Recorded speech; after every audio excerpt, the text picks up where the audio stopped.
All right, y'all. What's going on? This thing started.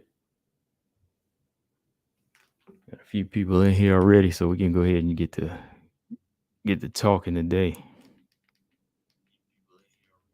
All right, here we go. So let's see here. What's going on, y'all? Welcome back. We're gonna talk about these fights coming up. Of course, it's fight weekend, fight week. For 2 days, or yeah, 2 days away. So yeah, we're gonna start with these upcoming fights this weekend. Let's see what do we got. We got Agapova, Moreau. We got the grudge match going down. Then we got Marina Rodriguez and Yanzana, right? That's what we're gonna talk about first. It's coming Saturday, UFC 272. Like I said, Kobe and Jorge, I really don't care who wins that fight. I would love a double knockout, like I keep saying. All right, I don't care. I mean, if I had to lean towards somebody, I'd say Kobe Covington was probably gonna win, but yeah, that's where I stand with that. And let's see this old schedule here. Yup, I and Firo was supposed to be this weekend. I would have been a little bit more hype if I and Firo were going. Man, I ain't even gonna start. Not even gonna start. We already got Jennifer Maya taking place now, so it's all good. All right, y'all. So we're gonna talk about these fights coming up, make some picks, and then jump back on some Shevchenko Santos talk a little bit. What do y'all got? What do y'all think? And who else? Where's Rose at? That's another question I want to ask. 2B said Kobe's the man. Nah, man, forget that. Marcus Bell, what's up? 2B's, what's going on? Marcus said, let's hope Agapova doesn't get into her feelings. Yeah. Ulysses, what's up? Lafayette, what's up? Ronnie, what's up? Mark Robinson, what's going on? He said 2 WMMA fun fights. Yeah, both of these fights are good. Both of these fights are gonna be good. So yeah, let's go ahead and get started, man. Yeah, that's what I got to say. First off, these two fights are gonna be bangers, in my opinion. I think, regardless of where Marina and but regardless of where Xiaonan stands, this should be good action because styles make fights, and I think that these two together they make a good. They're going to make a good fight. These two type of stand up styles. You know, Yanzana not necessarily like Joanna, but she does have a very very high work rate at times, and has a crowd pleasing style.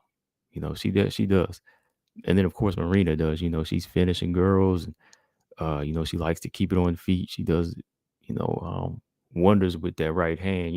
So it's definitely going to turn into a good action fight. Mm, this is one where I know it's a banger, but I'm not really going to call blood on it. But I think somebody's going to walk away with a mouse. Like Marina Yanjana, one of these fighters is going to walk away with a big mouse under their eye. I think I can guarantee that. Like, I don't really think Marina's a hard bleeder, and neither is Yanjana. She's been busted up, I think, before. But I think when it will just come down to it, somebody's gonna walk away with a shiner. Lolita said Kobe and Masvidal are talking garbage like a bunch of little punks. Yeah, I mean it's old, man. It really is old. On this energy that they bring in, I mean, come on, just get the fight over with. That's how I feel about that. But let's backtrack here. Marina Moreau, Maria Agapova. All right, finally, y'all. I mean, we're coming down. I don't trust Marina Moreau until she gets into the actual cage. I mean, we could go all the way to the weigh in, to the stare down, but I still don't trust until she's actually in there. Until Mark Smith or Herzog asks her if she's ready to fight, asks Agapova if she's ready to fight, that's the only time I'm gonna really be for sure that Marina Moreau is in that fight. That's how sure I'm gonna be. Because right now, I'm I'm hype. I'm ready. I'm ready now, because we're coming down to it. But you never know with Marina, man. She might pull out at the last minute. Let's be real. I mean, she pulled out of some good matchups too. But anyways, Marina Moreau hadn't been in action in 2 years. She's been out. She's been out the mix for 2 years now. So that is going to be a big part of it. I mean, I think it's still going to be a good fight because she has skills, and she never really been in a bad fight before. And I think that she is going to bring it, but Agapova is going to bring it. I know she is, because the energy that Agapova has been bringing and the choice of words she's been, using for Marina Moreau definitely sounds like somebody that's ready to go in there and put on a show and fight. I don't know if Agapova is going to keep this thing controlled. That's the one thing it comes down to. That's what makes it hard for me to pick her. Like, everybody's picking her. Like, I picked against her in the Mazo fight, for good reason. But when she showed up, I thought it was pretty good. I thought she did what she was supposed to do. She was controlled. But if she doesn't come in this fight with that same type of energy where she's controlled, it's going to be a problem, regardless of a 2-year layoff. I mean, Marina Moreau, yeah, she could be off for 2 years, but she still has the experience and the tools necessary to win this fight, I think. Marina Moreau is a good boxer, good wrestler, strong, and her clinch game is pretty solid. So honestly, man, I think this is the best fighter that Agapova has faced on her resume. Let's be real. So before y'all jump the gun and say that Agapova is going to win, just understand this is the best opponent that she's faced in the UFC. Who all she beat? Cyphers and Mazo.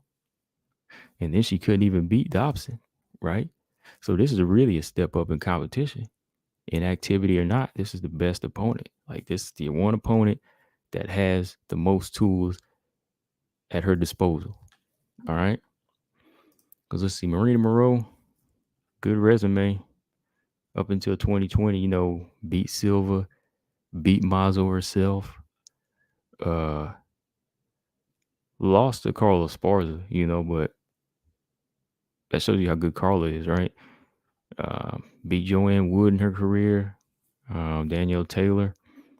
So she has better names on her resume. And then, that's at 115, but since she's been at 125, she's got the better wins. She beat Mazo first and she beat Myra Buena Silva. So those are better wins than Hannah Cyphers and Shannon Dobson, right? I mean, there's no argument about that. So it's really going to come down to cool heads in this fight. And I think Marina Moreau has a cool head. I don't think she's going to come in here angry.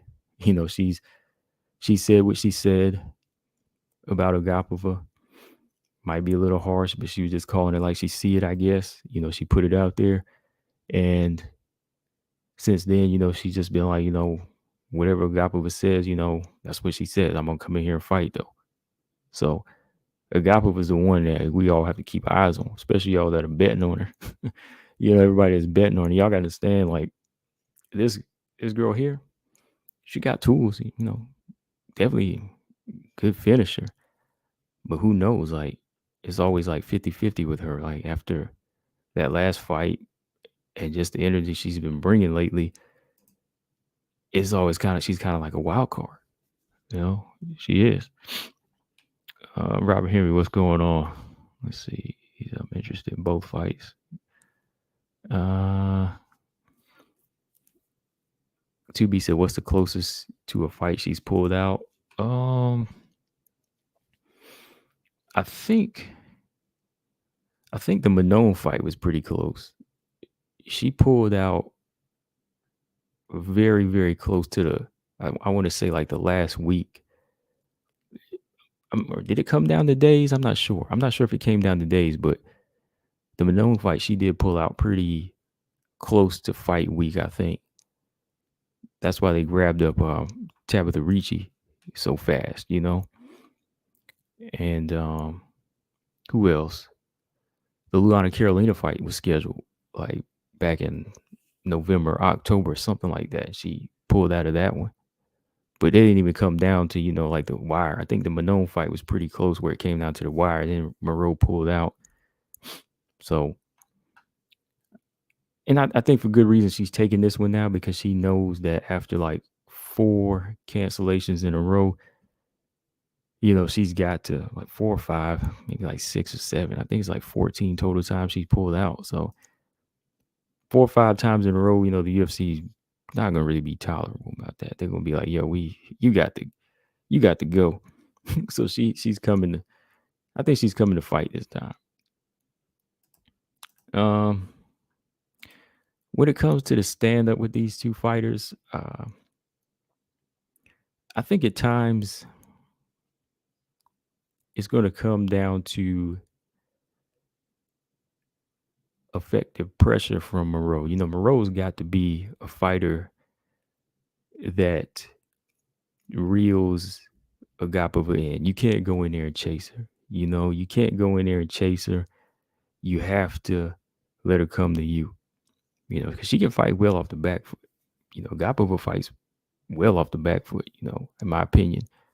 She showed that against a tall, long fighter in Mazo. So it should be on Moreau to keep the center here in this fight. Let her come in, fight more in the pocket, use her timing, time those kicks, get a few takedowns here and there. Because I think Moreau's ground game is better. I think her wrestling is better as well, And Moreau just has, Moreau already has an advantage because she's been, they've been in the gym together. Moreau probably knows, think about it. Marina Moreau probably knows what strings to pull on her. She probably knows what to do, what frustrates her, what's going to take her out of her game.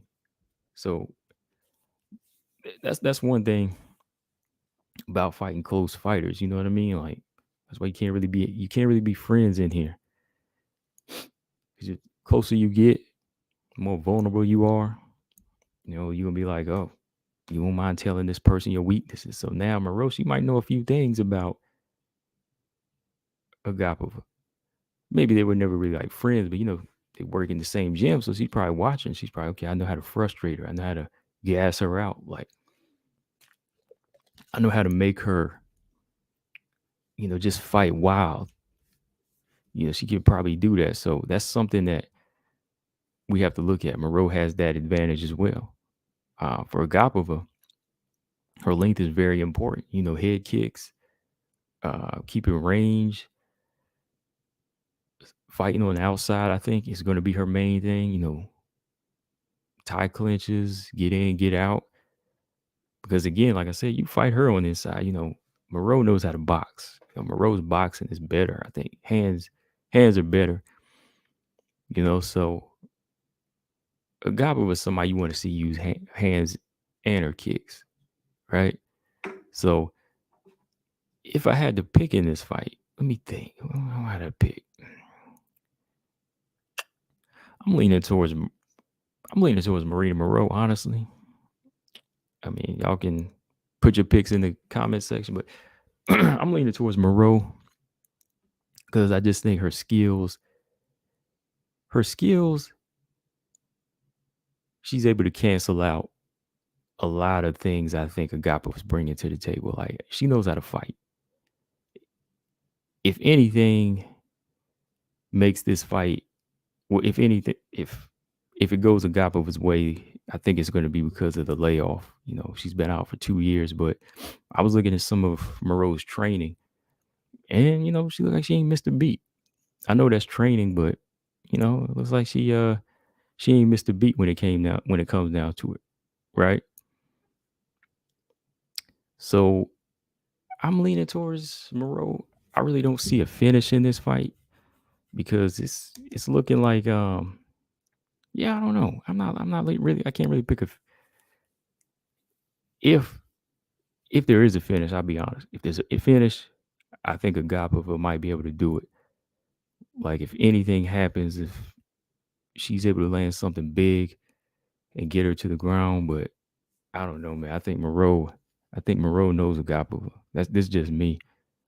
You know, she knows how to get under her skin and just say the right things, and I think it's gonna come into play in the actual fight, man. So factor that in, factor her experience, her tools in, better ground game, just all around much more calm and cool. Yeah, I lean towards Moreau in this fight. I don't know how it's gonna go, but I'm gonna go with Moreau. Hmm. Let's see. Robert Henry said Moreau may know a few things about Gapova. Moreau's skills are a big factor. Yep, yep. That's what I said. Yep, she knows a few things. You know, two things. You know that you work out in the gym with that person. You know their weaknesses. You sparred with them. You know them. You know.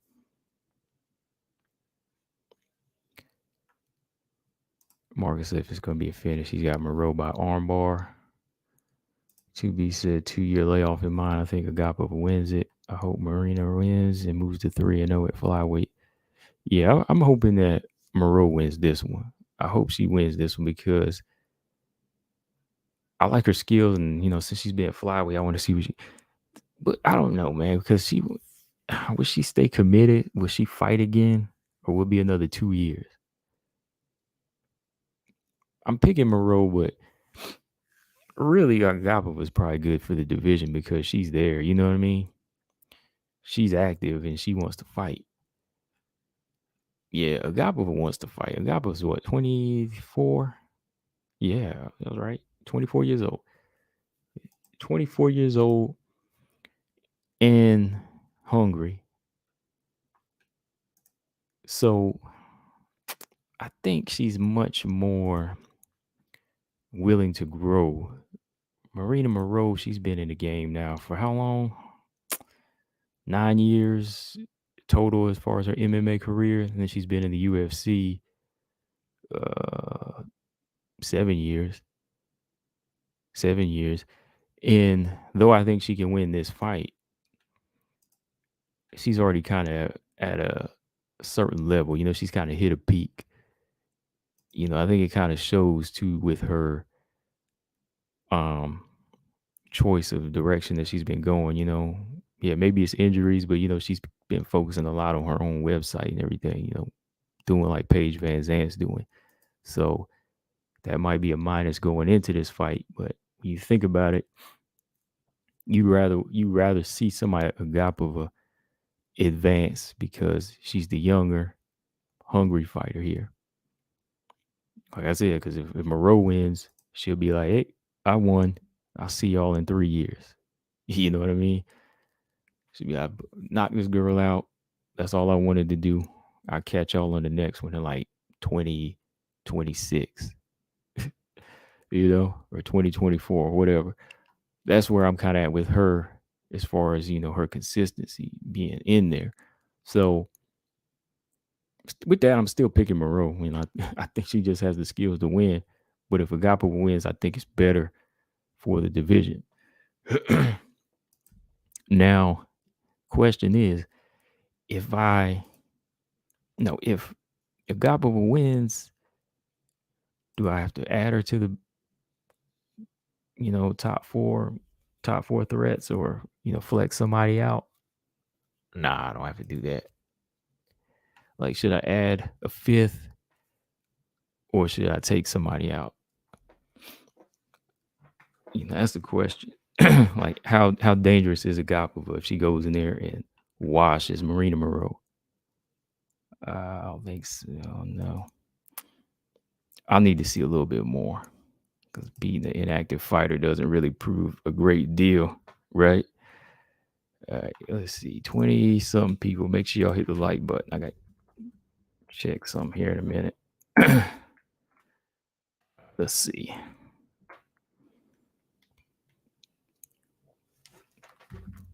Yeah, let's see. More than 8 people in the chat, but only 8 likes. 21 people in here. Okay.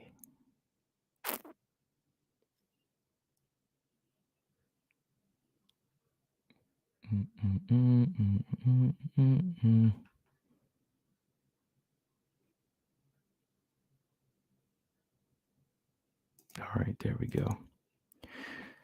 Okay, so Marina and Yanzana, who do I got? This fight. Like I said, this fight here, it may not seem like much just because of the fact that, Yanzana already lost to Carla. But man, this is Styles making fights right here, man. This is style, Styles making fight here. This could be a good explosive fight here because Yanzana wants somebody that can stand. And I know Marina wants somebody that's going to stand with her. She probably gets tired of these fighters trying to take her down because that's her main style is to, get her stand up in. So we're going to see some trading here for as long as it lasts. In this fight, Yanzana, I really think she has to fight an inside game here. Not necessarily in the pocket, but maybe just like an inside clinch war here, dirty boxing. Because if you don't, you'll be stuck on the outside. And Marina Rodriguez gonna be letting them right hands go. She's gonna be able to extend them long shots. So you gotta be on the inside of her range. You gotta be on the inside. Robert Harris said, "Take Aaron Blanchfield off." I ain't gonna take anybody off. I'm gonna leave them all on there. I'm gonna just keep them as the same. Yeah, Yanzana on the inside is going to be very important because you can't just be on the outside because the footwork of Yanzana isn't the best either. Her hand speed is much more impressive. It's just her hand speed, basic boxing, doesn't really throw a great deal of kicks. So if you're not going to be throwing kicks, you got to be on the inside. Throwing knees, dirty boxing, maybe surprising us with the takedown here just to win a round. But I don't know if she wants to go to the ground with Marina because Marina, very good takedown defense. She knows how to survive. So I think Yanzana has her hands full, even when it comes down to the stand-up. I really do, man. So if I had to pick here, I'm gonna go with Marina. But she has to be careful though. You can't just think of it as an easy fight. Robot Chicken said Rodriguez likes the coast. Yan could win off of volume. That's true. But she knows how to stop volume. You know what I mean? Like she'll coast when she's winning. But if you go in there, throw a flurry, Marina Rodriguez's timing is real good. Her timing is real. She knows how to time fighters real well. So you just can't go in there and think you can throw a flurry. Rodriguez will stop that. She'll stop it with kicks, a good 1-2, good angles.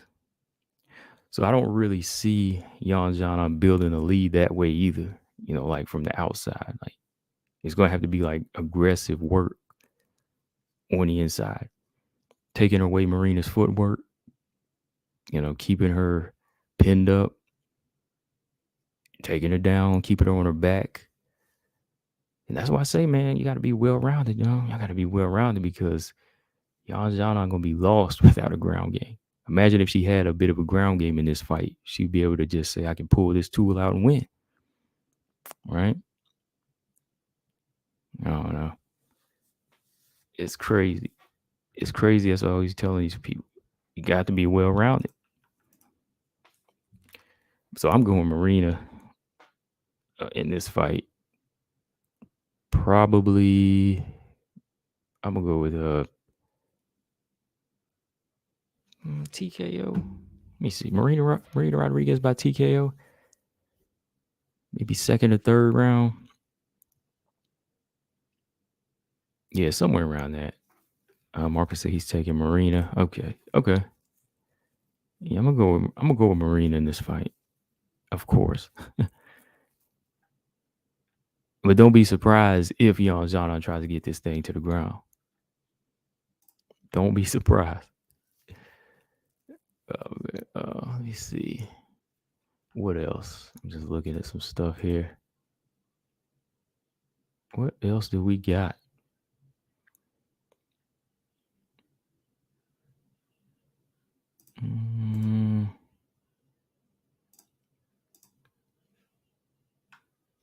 Too big of a jump? Still think Jennifer Maya is too big of a jump from a known, huh?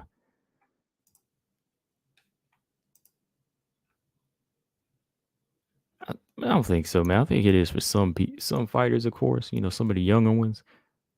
Like if you had Aaron Blanchfield call her out, I'd be like, nah, that's too. Casey O'Neill, nah, they can't do it. Let me see. Mark said Jan has been working with Team Alpha Male with her wrestling. Yeah, you know, she's been giving a lot of credit to Faber, helping her put everything together. So it's going to be interesting to see if she can get if she can get some takedowns in here. Because you know, if she stay on the outside, it's going to be like, you know, get hit with the big blows, big right hands, might get knocked out. So she got to go on the inside here. Keep it down. Use the weight.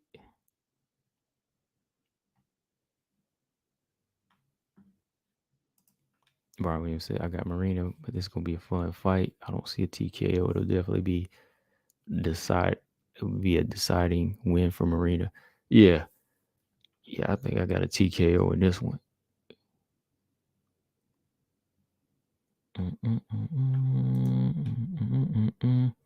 Ravioli said, Jennifer Maya barely beat I expect a clinic from Manon. Yeah, that's one reason I can't pick against Manon, because a lot of people thought Just Guy won that fight. Right? 2B said, am I doing any videos for 1FC? Yeah, probably next week, because I got to do my pick on Lee Fairtex and what's the Zamboanga rematch with Ham. Yeah, I'm going to talk about that. Lolita said, why would Jan want to take Marina to the ground? She was awful on the ground against Carla. That's Carla. You know, anybody that doesn't have a ground game is going to look like that with Carla. But this is Marina, you know. Get a couple takedowns, take a round. Get a couple takedowns, take a round.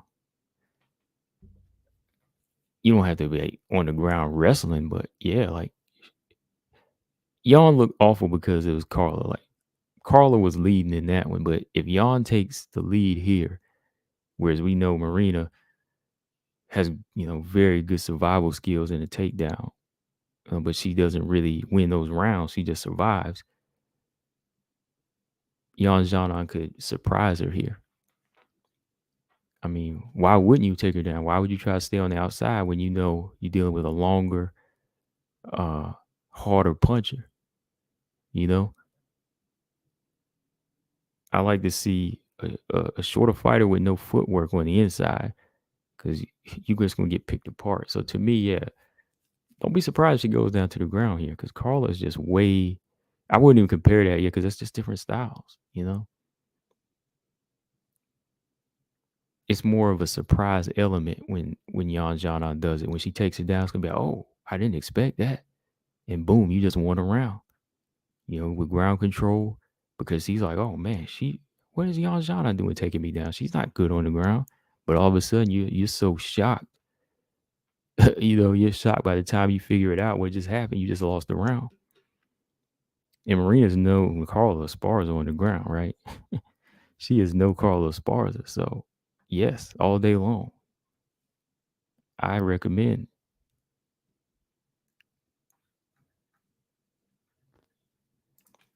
Yeah, Marcus said that's expected since Carl is 100 times better. Exactly. Yeah, 100 times better than Yon with wrestling. But what was very disturbing was that takedown defense. Yeah, the takedown defense that was the issue. I mean, where she just got taken down, yeah, but like, you know, it's just Carla's wrestling.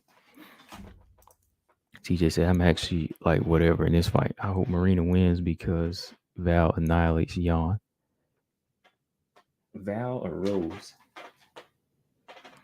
Valentina or Rose? I mean, I know that's your joke, but you're in the wrong division, TJ. Straight said, I'm going to take Manon, but she needs to control distance. Yeah, I agree.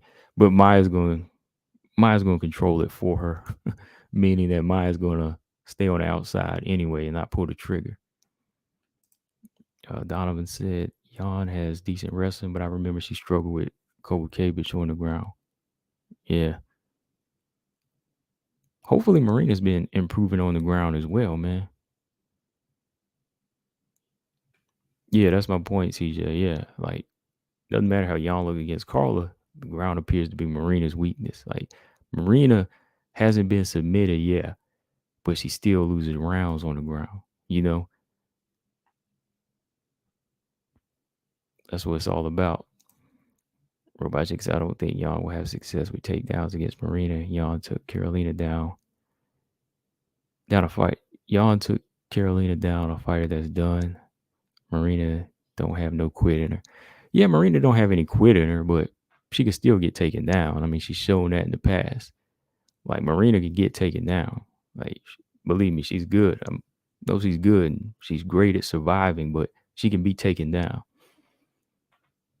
You know, you take her off balance, catch a kick, there ain't no fence around, boom.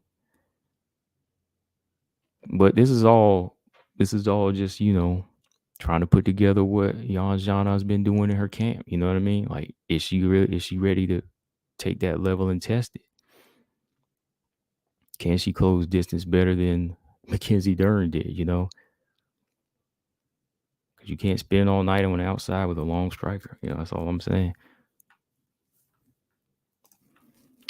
TJ said, why would anyone say Maya beats Manon when Maya has the same attack and poor movement? It's like they're saying that because of where Maya's ranked. Yeah, look, I agree. I'm with you, man. Like, I don't understand, man. Like, where BJ at tonight? Because BJ, where BJ talking that trash? He did a video talking about Manon.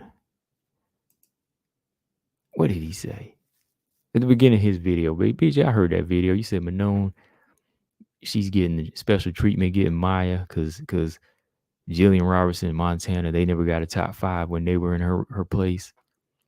Well, they got Montana got Andrea Lee and she lost. And then she got Viviana Araujo and lost. That's why they didn't ever get a top 5. See, Manon was on her way to fight and then nobody else is free. Jennifer Maia needs to fight down, so she gets Jennifer Maia. And, her skill set is much better. So I'm just like, you can't say it was special treatment.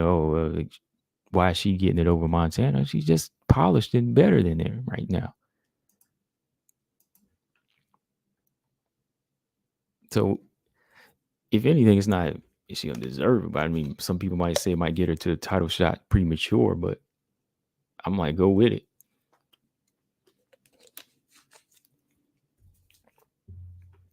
So Manon's on a 4-fight win streak. She earned it. I mean, she earned somebody in the top 5. Not necessarily top 5, but if your number 9 pulls out and a number 5 steps in, you're not going to turn it down, right? I mean, you've earned that. But I mean, like, when you're like Montana or Jillian that gets into the top 15 and then you lose to someone like Andrea Lee or Viviana Araujo, then why would you get somebody ranked above them? You just got beat by better competition.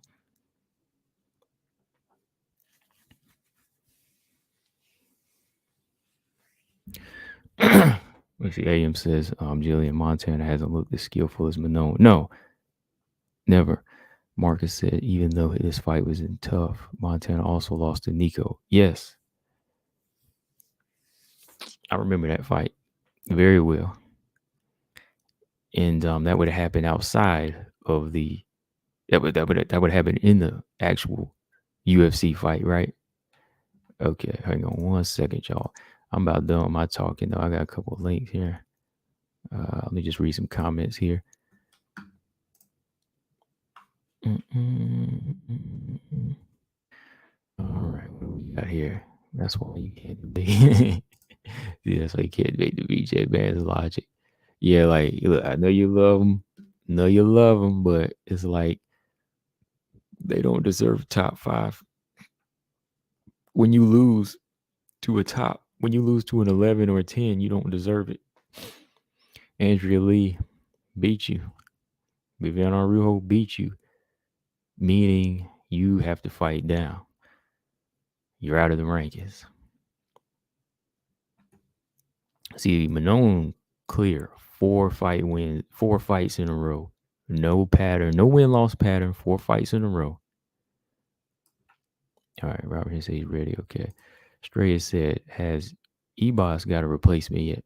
No, Ebos is fighting Waterson, right? They moved the fight out to May 7th. I thought y'all saw the post. I did a post. Ebos and Waterson is still on, right? In May. I thought they just pushed it back to May 7th. Something changed and they didn't tell? Didn't tell nobody? Yeah. Oh no. Oh. Hold on. I see it. Oh. Michelle Waterson says Amanda Ebos fight off because of potentially career-ending injury. Oh wow. Wow. Yeah, I've been busy today, so I missed this. Dang. I hate to see that for anybody, man. I mean, she was on near in her career, but I mean, I hate to see you go out like that, man. Wow, man. That sucks. Dang. Let's see. Waterson went on social media to shed light that Ebos fight has been canceled. Waterson and Ebos originally were set to meet March 26th. She was forced to withdraw because of an injury. Said the fight was rescheduled for May 7th. Apparently, that won't be happening. While not disclosing the nature of it, can be career ending if she doesn't take care of it. She did not specify if the injury requires surgery. Let's see. I'm hoping, keeping my fingers crossed, that it's a short break. It's an injury that stopped me from training, and it's heartbreaking. I was really excited to fight Amanda. No, she was excited. It's a fight that we can still have, but if I don't take care of this injury, it will turn into something worse and career ending. Okay, so it can be helped. I mean, yeah, like I know she's on the end of her career anyway, but I mean, I don't wish that on nobody, y'all.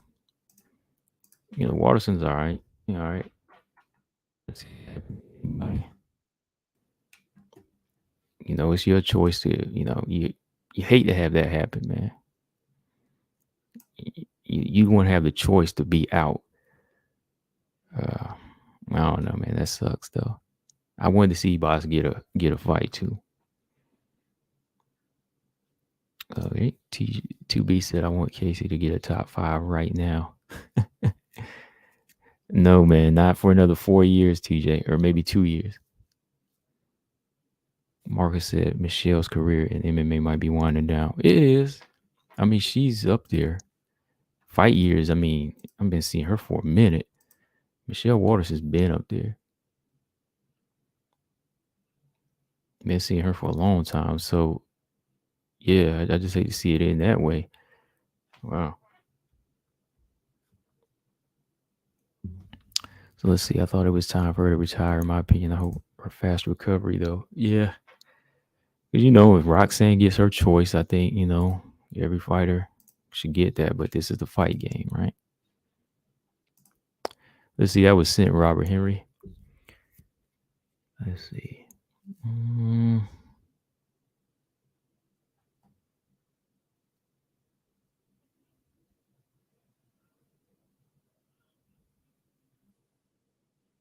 All right.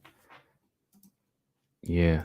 Well, Calvillo would be good. Australia. I think Calvillo sit now. If Nina Ansaroff take this fight, I'm gonna be mad though. If Nina Ansaroff take this fight, I'm gonna be mad because I'm gonna be like, yo, you never rescheduled the Lemos fight. Australia's the only choice for Ebos or Nina and maybe Calvillo. Yeah, because Calvillo, yeah, she's coming down. So Calvillo versus Ebos would be good.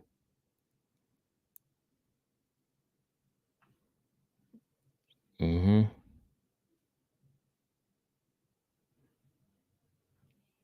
Yeah, Lupita's busy. Yeah, she's got Carnelossi next.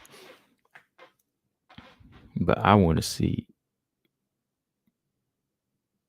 what Ansaroff is going to do. Let's see if Ansaroff go in there and take on Ebos. He didn't want that other fight though. He want that Lemos fight.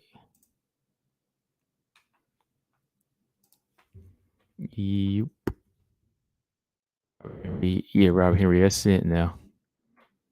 He said even though Waterson's injury is unclosed, unlike Jessica, I believe her. Yeah, I believe Waterson. Like Waterson been some good fights, y'all. I know people think she might have ducked Ebos. I don't know, man. Like this girl went 5 rounds with Joanna. I was looking at that fight again. Beat, all kinds of punishment was dealt out in that fight.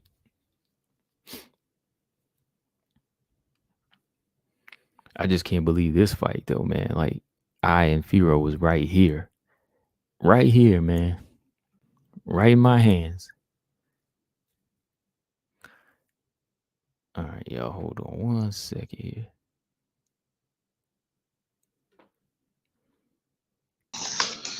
All right, so this got open link here. Got Robert Henry in the building. What's going on, Robert? Mic check 1 2 1 2.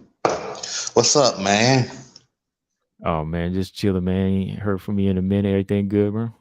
Man, I need to remember that a cooler head shall prevail, man. I was in the middle of the live stream. I got upset at something, and I'm over here breaking my appliances.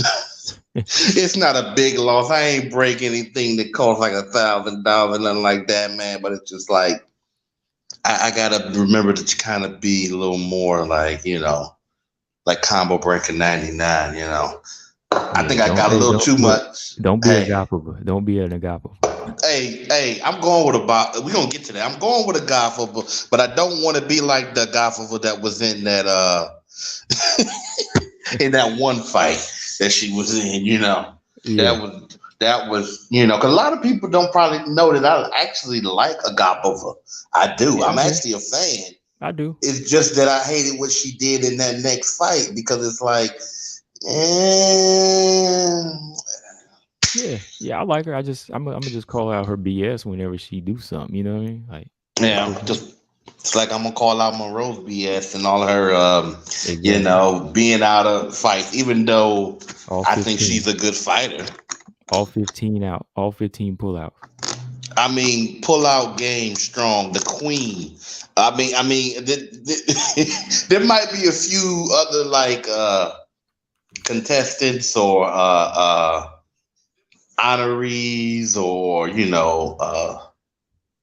finalists for that title, but like she's right there. But Jessica I is going out kind of sad because see, unlike Michelle Waterson, I believe Michelle Waterson. I know Yeah. sometimes we get heated about people pulling out fights or people want more time, but now that I'm looking at it, thinking about the fight, I'm gonna tell you what changed my mind about I'm not Jessica I, but Michelle Waterson is that fight against Marina Moroz. I mean, against Marina Rodriguez. Oh yeah. It made me respect her a lot more than I initially did. I mean, I did respect her, but after that fight, I'm like, you know what? She really, I don't go. She down for herself, but I felt like she down for the cause. Like, yeah, she really made a much better fight out of that than I thought it would be. But anyway, so hopefully she get better. You know. Oh yeah, yeah. I hope so, man. Because like I said, I want to see her. I want to see her get the choice to go out like Roxy did. You know, Roxy over here saying, "I'm gonna knock this person out," which we know she wasn't gonna do, but at least she got Yeah, the choice to go out. You know. But yeah, let yeah. me let me ask you a few questions But about some you of these go fights ahead, here, man. go ahead. Yeah, Let's go ahead and well, you already told me you're going to Gapa, but who you yeah. going for? Marina Rodriguez and Yanzana. How you think that fight's gonna go? I'm gonna be right. I'm going to. Phew, boy, I feel like I'm just eating my words today. Like, so here's the thing. My fan pick is Yan, but I Wow. just don't. I don't see. I barely see. I will explain what I think could happen, but I don't see too much of a path to victory for Yan Shannon. And yet, the fan in me wants her to win. You know what I'm saying? Mhm. So it's kind of like the Juliana Pena versus. It's not on that level. The discrepancy in reputation and arguably skill is not like that. But it's kind of like that. It's like maybe because Marina Rodriguez is not a skilled grappler, or not particularly a skilled grappler in that division, maybe that makes it about 60-40.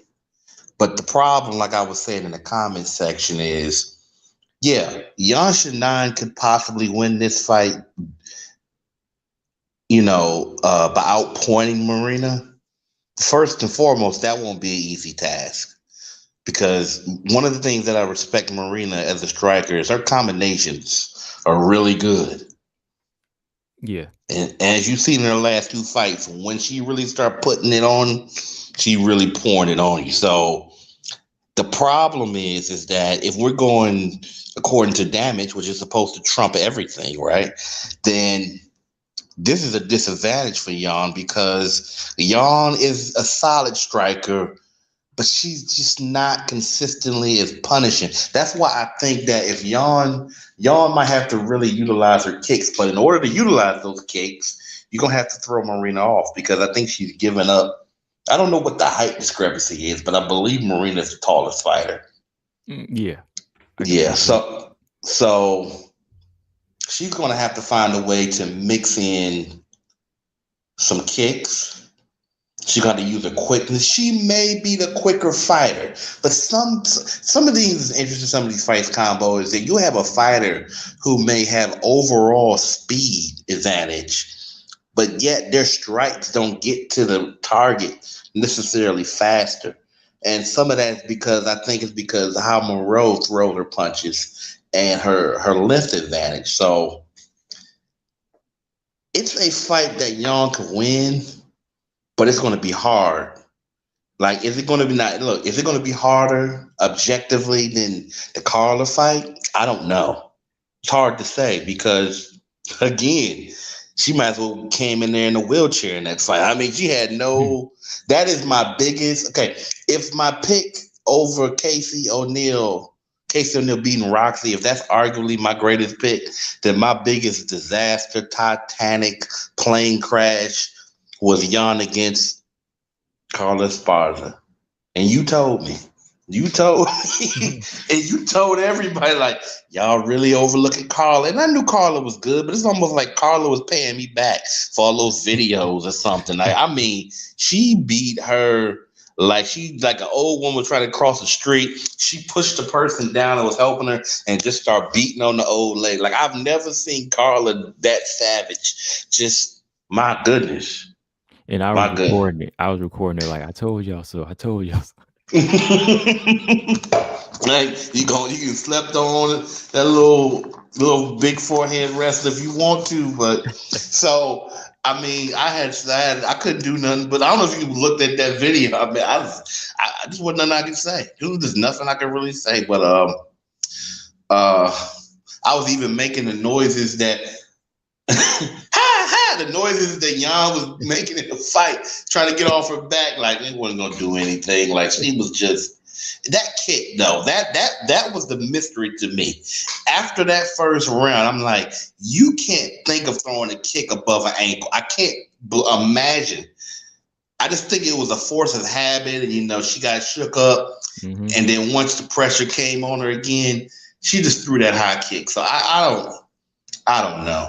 I don't know. But anyway, trying to move on from that. That's why if she wins, even though I think Jan is probably going to lose this fight, likely by a tough decision, if she wins, that does kind of heal the wounds a little bit from that Carla fight. Mm-hmm. Yeah, I don't know, man. I just can't pick against Marina here because everybody that gave Marina hell and almost beat her took her to She the ground. survived.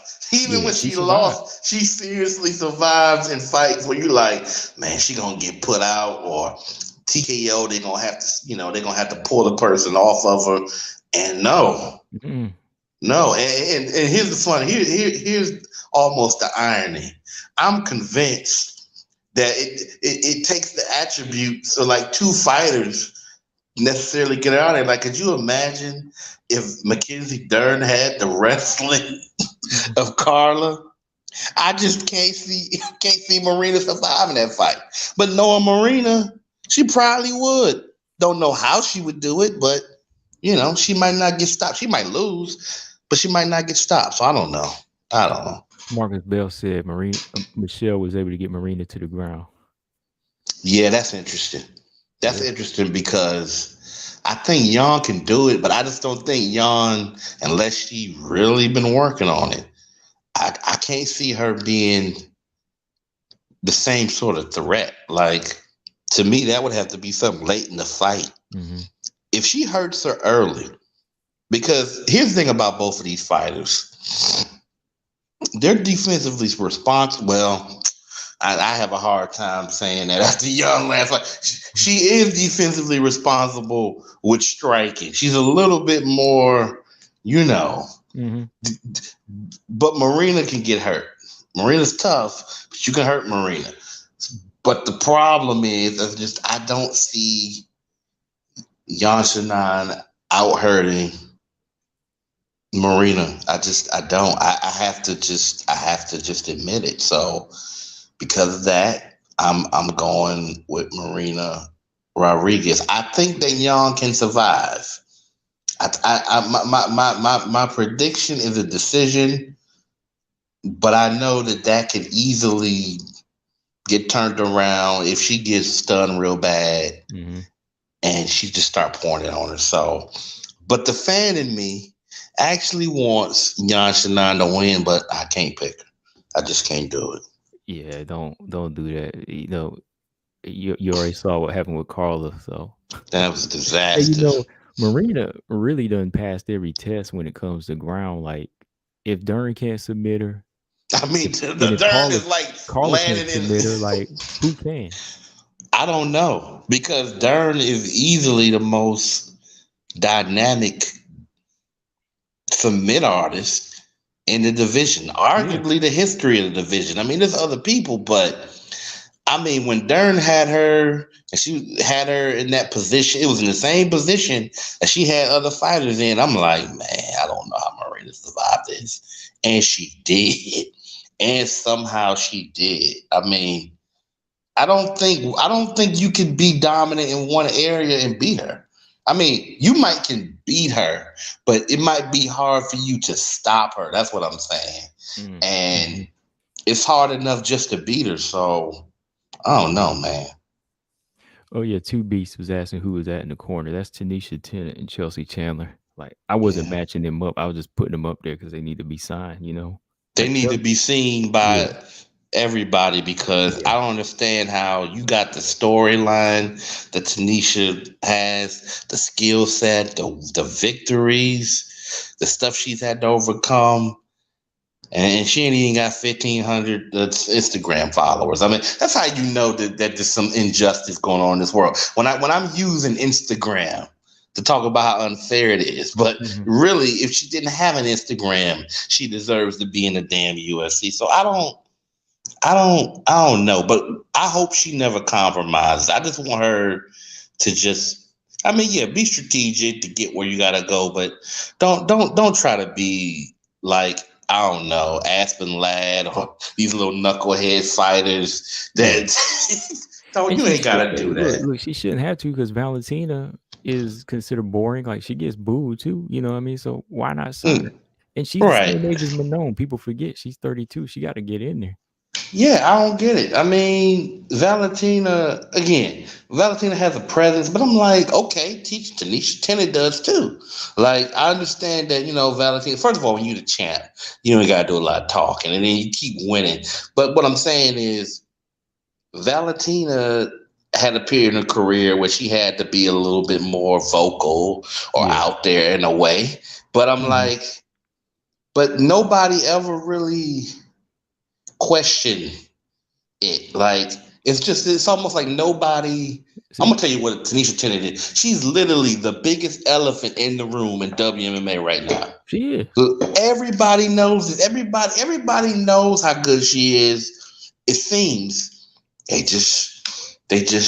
they don't know. They don't want to.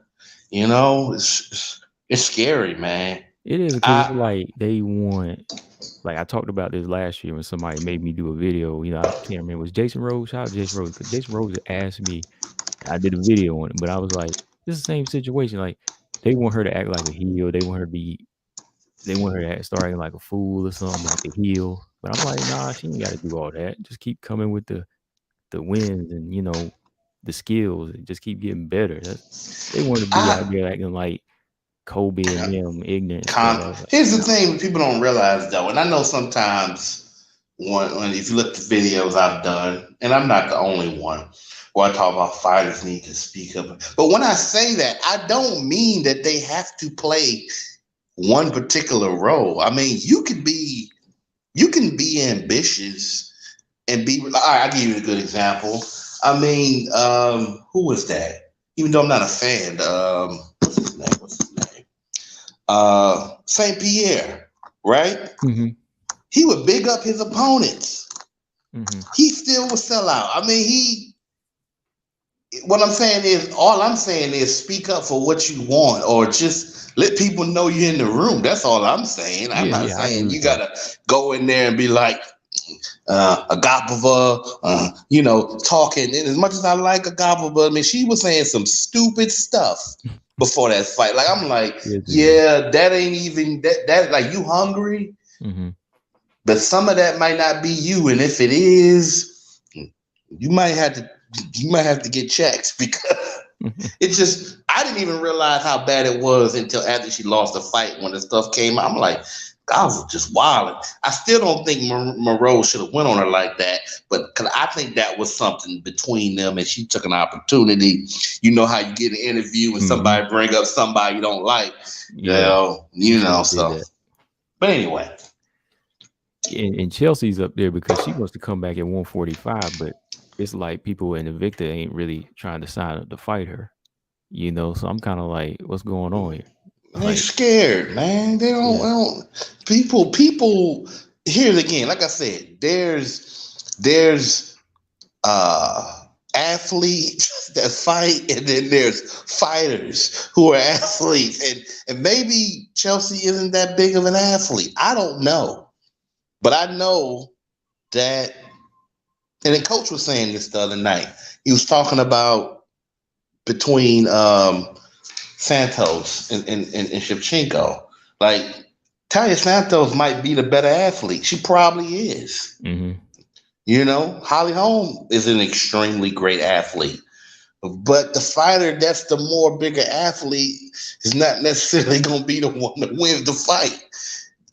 It's yeah, about, can I impose my will on you on over yours? Can I implement my strategy and my skill set over what you're trying to do to me? So it's like, you know, at the end of the day, you can't necessarily rely on this idea that oh yeah, I can jump up this high. When you lay down on the ground, it don't really matter. It just don't matter. Or when you can't stand up straight, or somebody got their arms around your neck, all that athleticism.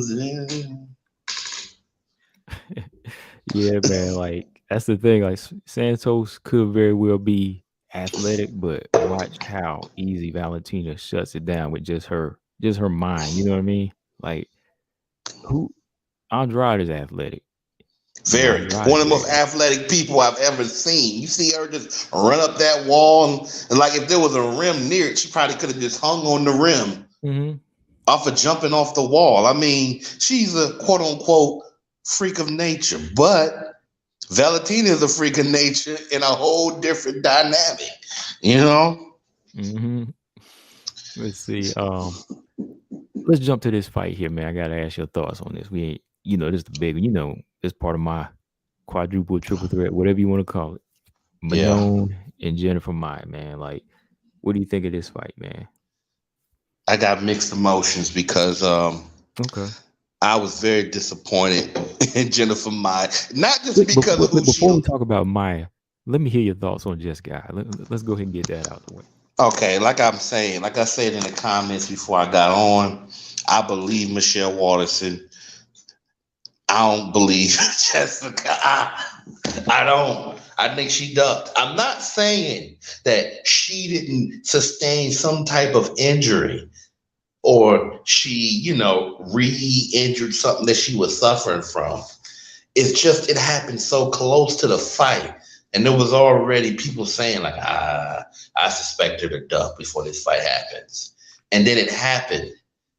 And it's like, I'd rather her that she just missed weight like she tends to do, or at least she's had been doing in recent years, than actually, because here's the thing. It's just like with Lemos. Don't you see this pattern with these veterans? It was like Lemos and Azaroff, Yep. Nina Azaroff. I'm like, right after the fight get announced, I make an exciting video.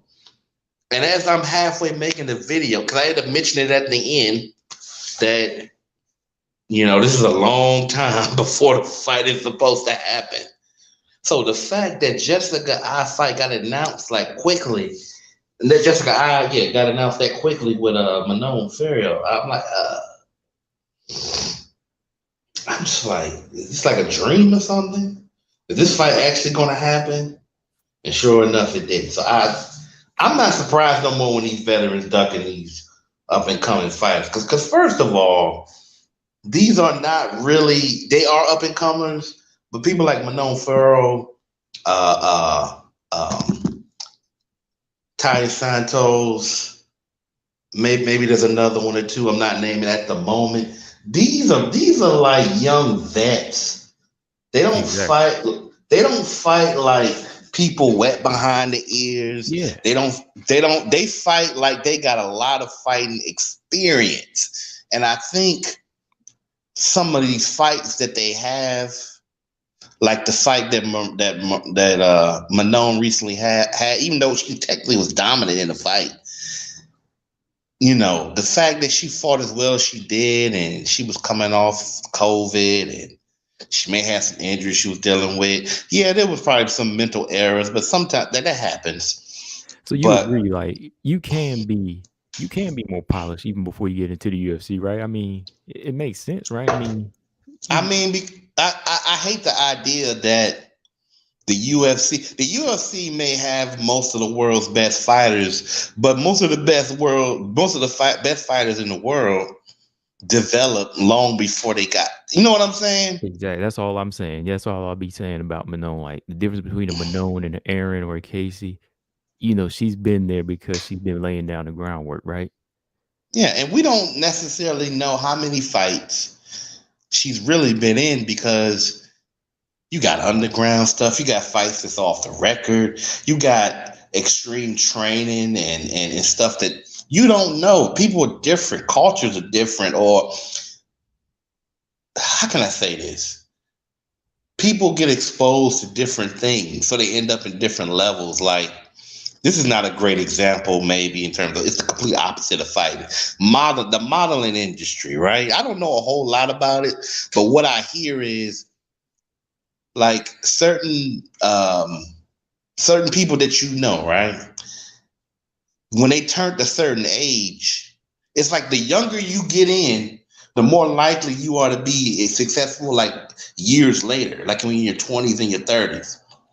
You can't legally do certain stuff in the States, but you can do it over in Europe. So what I'm saying is there's loopholes and there's streamlines to being successful in the modeling industry. Fighting is the same thing. That's a good example. If you got the right coaches from the right places of the world, or they're in the right category of skill or whatever. Like people assume that, oh, well, you don't have a golden glove, so you can't become a great boxer. BS. Complete BS. But it doesn't mean that a golden glove wouldn't be an advantage. But it doesn't mean you still can't become a great boxer. Right. You know what I'm saying? Or you know what I'm saying? Like you could become an excellent wrestler, but even though you don't have a division title or whatnot, or look at all those people over in Khabib country. I mean, I don't know how many of them got gold medals, but what type of wrestling they're doing is giving people some problems. Mm-hmm. And they just don't understand, like some of them guys probably gave Khabib work. You know what I mean? They probably could beat him down. They just didn't get signed. Right. And again, and look, there's probably people that can beat Khabib in wrestling. Yeah. But it ain't MMA. It's just it's levels. Like I don't know who I was listening to, but they made a good point about how look at the Anderson, look how the game evolved, how they're forcing the game to evolve. You see how good Izzy is up against the fence, right? Yeah. But how good would he be up against the fence against some of those people like Islam? I'm not saying that they could beat him. I'm just saying if everything is equal, would that technique be as effective up against the fence? Because Anderson Silva he used to use the fence as the defense. Mm-hmm. But you notice with Islam and people like Khabib, you don't want to be against the fence against them. Right. Yeah. That fence becomes an obstacle. It becomes like a extra weapon. So that was the thing with Bobby Green was he needed to be off of that fence because anything that puts you up against the fence is put you in, danger. So, but the bottom line was, I got a comment read the comment. Yeah. TJ said Robert Henry is a fraud. He goes in on Jessica I, yet he has Jessica I's OnlyFans membership. Come on. That's fake news once again. I know that you and Claudia have been trying to work together to get the OnlyFans, a certain number of people and whatnot. I'm pretty sure you're selling certain merchandise out the back of your 16-wheeler, your truck or whatnot. But y'all not basically.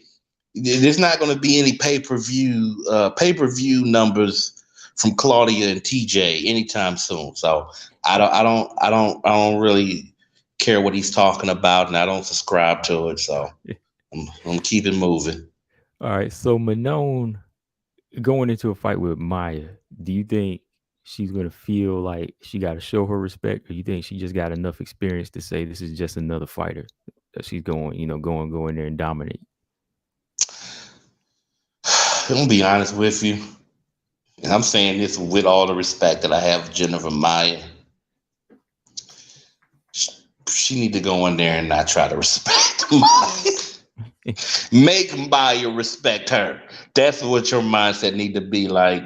She need to see Maya as a dog that's bleeding, and she needs to attack the areas that are wounded. I'm sorry. Jennifer Maya is she's too predictable right now. Mm-hmm. That's the problem with Maya's striking. That's what got exposed. I'm like, I told everybody again. I told the person was gonna whoop her.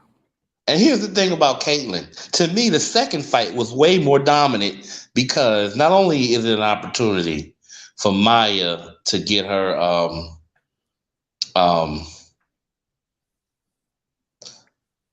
ask TJ why he don't why he don't nah man, I ain't gonna say that. We ain't gonna bring up the Zang ain't got nothing to do with this live stream today. We're not gonna bring that up. Be nice. He's already suffered enough for that loss, so I'm not going. Yeah, two times, by the way. Damn. Anyway, yeah, 2 devastating misses. But anyway, So anyway, I think that Jennifer Maya on the ground it could get interesting. But the thing about that Caitlyn fight that upset me was Caitlyn surprised me. Caitlyn took the fight to the ground. Yeah. Caitlyn was getting the one controlling the position. Caitlyn was the one mixing up the strikes. I mean, and this is what pissed me off. All you Caitlyn Chikadian fans listening, y'all need to listen to this because you may not hear me say this ever again. Caitlyn Chikadian had some strikes in that fight that were beautiful. Okay? Say it again. Caitlyn Chikadian, the blonde fighter, the one that doesn't have a contract right now, the UFC executed some striking, some striking acumen, and beautiful. It was beautiful. There was some nice punches thrown. Now, am I still saying I don't think that she's a born fighter at times, or I'm not the biggest fan of watching her fight? My feelings have not really changed that much. But it changed a little bit. And the thing that pissed me off is that when I was making a video for Caitlyn and, the fight, I was looking for some footage of her catching Jennifer Maya. I couldn't find anything. I'm like, man, even Google don't like her either. I couldn't find none of the strikes that she threw. I mean, I'm looking for when she threw a nice right cross. Nope, I couldn't find it. So, but as it relates to Jennifer Maya, I think Maya's in trouble. I think if Maya tries to hang on the outside against this girl, I think she's going to get the leg chopped. She get kicked in the stomach. She might get kicked in the head. I don't think she can rush to the ground against Manon. I think Manon is big and strong enough. I think it's going to be a rough fight. I think it's going to be a rough fight. I think Manon is going to win. I think it's going to be a decision. But I think what's going to happen is it's going to start off close. Mm-hmm. And as the rounds, as they progress, slowly but surely, it's going to be like surgical. You're going to see Manon just keep getting stronger and stronger to the point where there's going to be blood, but most of it's going to be on Jennifer Maya's face, unfortunately for her. Yep. Yeah, here's a picture here. I got one for you. Caitlyn landed one shot. And that's not even like the cleanest though. I got that picture on the last podcast I did. Yeah, that's like the cleanest one you can find, right? I don't even know if that's the most recent fight. I'm not 100% sure. Hold on, I got one of the recent ones. Hold on. Well, I got that's not. No, that's all because that was when I was making my prediction. I remember that. That was the first image on my podcast. I know for sure that's not from the fight. Okay. But they might have had similar outfits on, so I don't know. Look for the Venom. Look for the Venom things. Yeah, that's what you gotta look for. The Venom, yeah. Yeah, because some of these fights. Yeah, this is Reebok. So yeah, this is the old. Yeah. Yeah. Okay, here we go. Here's Venom. Here we go. You gotta get for the stomach. So that's what makes it embarrassing. Like she got this power, but these girls they can't stop her.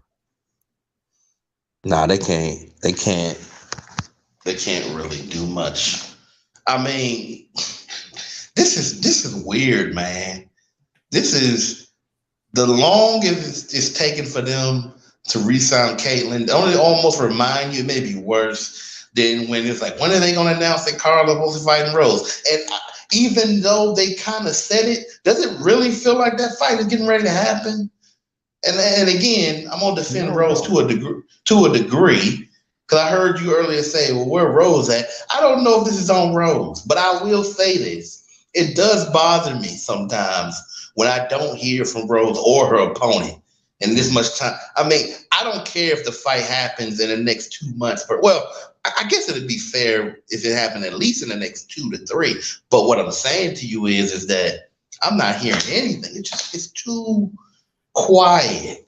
Mm-hmm. And while I don't always agree with some of the criticism that Rose get, I understand it to a degree because that division is red hot. So I understand people want to see the fights. They want to see the fights and they want to see the belt on the line at least. Look, I don't think this is possible in any division 100%, but I guess people want to see it at least every 4 to 6 months, Mhm. or close to that, but I don't know. But Jennifer, I think if Manon comes back like 100% and she focused, man, I almost feel sorry for Maya. I could be wrong. Maya is tough. I mean, Maya might actually surprise us. That's why I say I think it's going to be a hard fought fight, but I don't know, man. I'm telling you, dude, she might be like that old lion or something that just ain't got it no more, or just ain't got the ability to, you That's the know. thing. She tough, but it's like, man, like she just don't commit. Like JoJo gave her the win. Basically, JoJo went in there. Look, I'm a JoJo fan, but I'm gonna be real. So JoJo went in there and gave it to her mostly. Like she was right there, but everybody else, Caitlyn Kagan's wide open. Maya still don't execute. Like she can't land nothing to get her out of there. Like what is this? Like I think the problem was one, she didn't go in there like she wanted to grab. I think there's something going on with her. Cause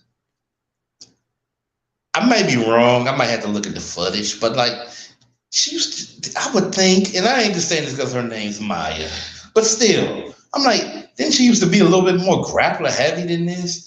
Like she kind of did the Tyrone Woodley crap when she even fell in love with striking and whatnot. Like, like yeah, Cavill. like she want to be like I don't get it. I mean, I'm used to, I'm like, okay, if you a grappler and you know what? Be honest with you, that might even have something to do with Amanda Nunes to a degree. I mean, when you start knocking people out, then you fight somebody who they ain't really trying to knock you out, but they not afraid to strike with you. That could kind of mess you up. And then if Hmm. what you do, we already know that as good as Amanda is, she really only throw like 3 punches. I Yeah. mean, consistently. But if you force her to have to try to do something else, she may not know what to do. And I think Jennifer Maya has a different version of that problem. Where she figured out, okay, I'm quick enough to strike with you, but because like Caitlyn is a different issue. For Caitlyn, it was the length, and it was not really being able to like get on the inside where Shevchenko was like she can't touch her. Like it's hard to like she would hit her with a jab every now and then, like off the like off like when Shevchenko would exit, but it'd be just like just brushing up against her face. Like I think only one of them actually looked like it hurt. So I'm really trying to find a path to victory for Maya in this fight. I think Maya has to fight. I mean, it's a fight to some degree, even though it's controlled. In a way, you are fighting for your life because you can land a certain way or get hit a certain way. But I'm like, I think Maya might have to give up her body to win this fight. Like, You she got might to. have to come in there and really elbow. No, don't try to cheat, but she might have to go in there and like step up because if she fights her like she fought Caitlyn, she can get stopped in this fight. Oh yeah, she'll get stopped. Like she can't be on the ground. I mean, no, she got to be on the ground. And she got to be on the inside here. BJ, what's going on? What's going on, man? Let me got a quick question for you. I guess me too. Struria said, "Who y'all got? Maverick versus Mazo." And I guess he means Aldridge versus Robertson because Lipsky's out. Well, let me say this first. While BJ is in the building, I didn't see that video that you made about what was it? Maverick getting who was it? Who did he say he was getting? Manon. Why is Manon getting this opportunity? Is that what it was? Yeah, she's getting the she's getting the top five quicker than fighters like Jillian and Montana. That's Yeah. why. Let me just add a simple question. Why didn't Jillian Robinson beat Ty Santos? Because Ty Santos is fighting for the strap, right?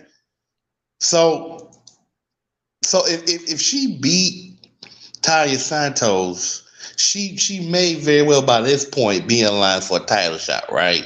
So if you don't win your if you don't win your big fights, then you don't get in the conversation, right?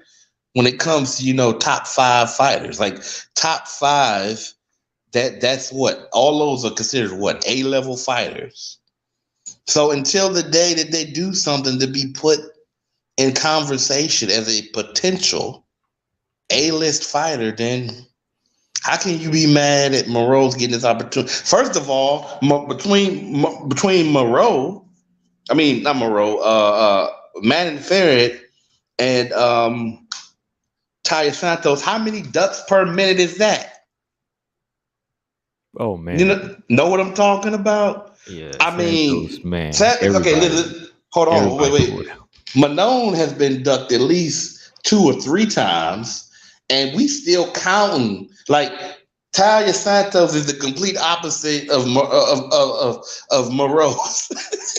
Uh-oh, he wait, hold She's on. Somebody just come in here. He in all caps too, so he said send it, so I had to send it. Uh-oh, here you go, right here. What's going on, BJ? For one, when mm-hmm. Taylor Santos and Jillian Robertson fought, Taylor Santos wasn't a top 5 ranked person. You know what I'm saying? So Taylor Santos was actually ranked below Jillian Robertson when her and Jillian Robertson fought. So if you're gonna make a comparison, compare apples to apples.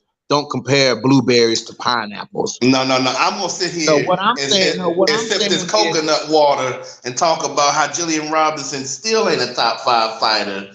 So at the end of the day, what I'm saying is that what I said was, so you obviously didn't listen to the video. What I said is other girls have been ranked in the same ranking that Manon is ranked, and they didn't get those type of opportunities.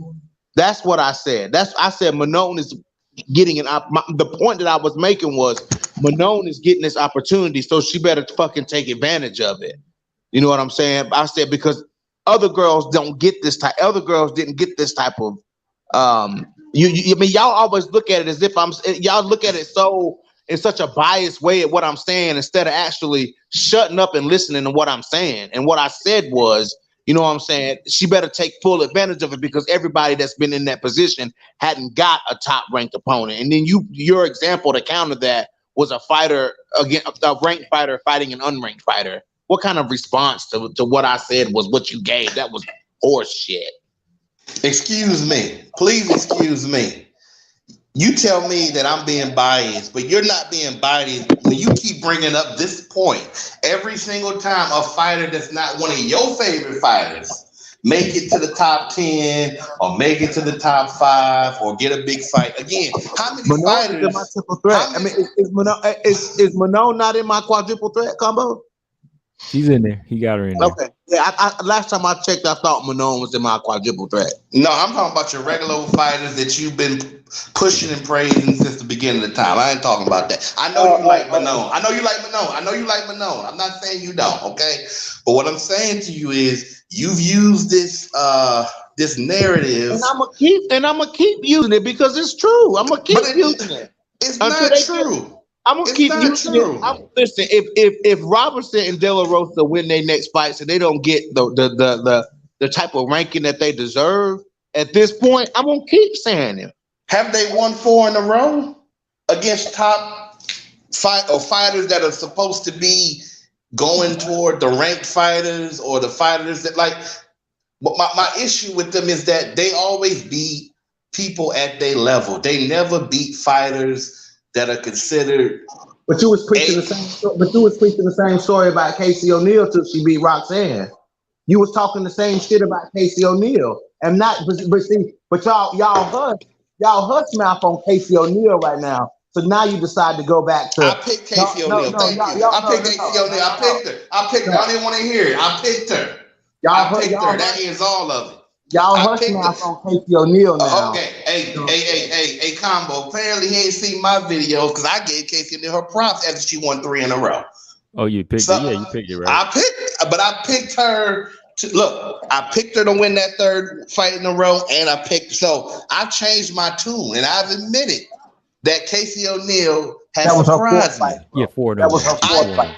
But I'm saying I made a video after the third victory. So I'm saying before the fight was even acknowledged that they were going to fight Casey O'Neill and Roxanne Modafferi, I already acknowledged that Casey O'Neill was doing some big things. See, you can point out the holes in somebody's game and still be like, you know what? They're a good fighter. They're doing good. But just because I didn't pick, here's the thing. I see stuff that Jillian Robinson does well, but I just can't pick her against certain fighters. If she gets on a roll, now let me give you another example. Let me remind BJ of some other stuff. Okay, I made a video. You have a choice. You have a choice to listen to me, or you have a choice to not. Okay, well, you got a choice to go back and listen to this video if you want. I'm just putting it out there because that's what a video library is for. It's to confirm or deny information based on what I said, whether to prove or disprove. I made a 10-minute video called In Defense of Jillian Robinson. I saw your points, I saw other people's points, and I said, you know what? That's right. Jillian Robinson did get a bad shake at one point, but she, like you say, you got to take advantage of opportunities. I think, though, the real reason, and this is just my opinion, I think the reason that they're going to go ahead and give her this fight is because a lot of people act like they don't want to fight Manon. Have people ducked Jillian Robinson? I don't feel like getting into that debate, but I don't think it's on the same level. It's not a debate. They have. Okay. Yeah, I will say the Lee fight didn't happen. I remember that fight was supposed to happen with Jillian. But, you know, something came up with that one. I don't know why Andrea Lee didn't want that fight, but yeah, that was one. She busted her nose, remember? Yeah. Yeah.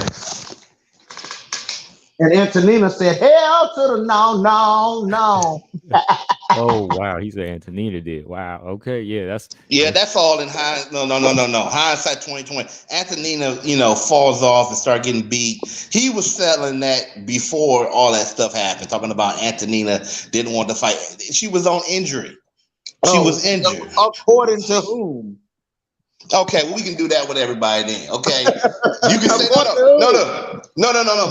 But Jillian said it, but I didn't get no confirmation from. No, that's not like an excuse to me. She was on medical leave. She didn't want to smoke.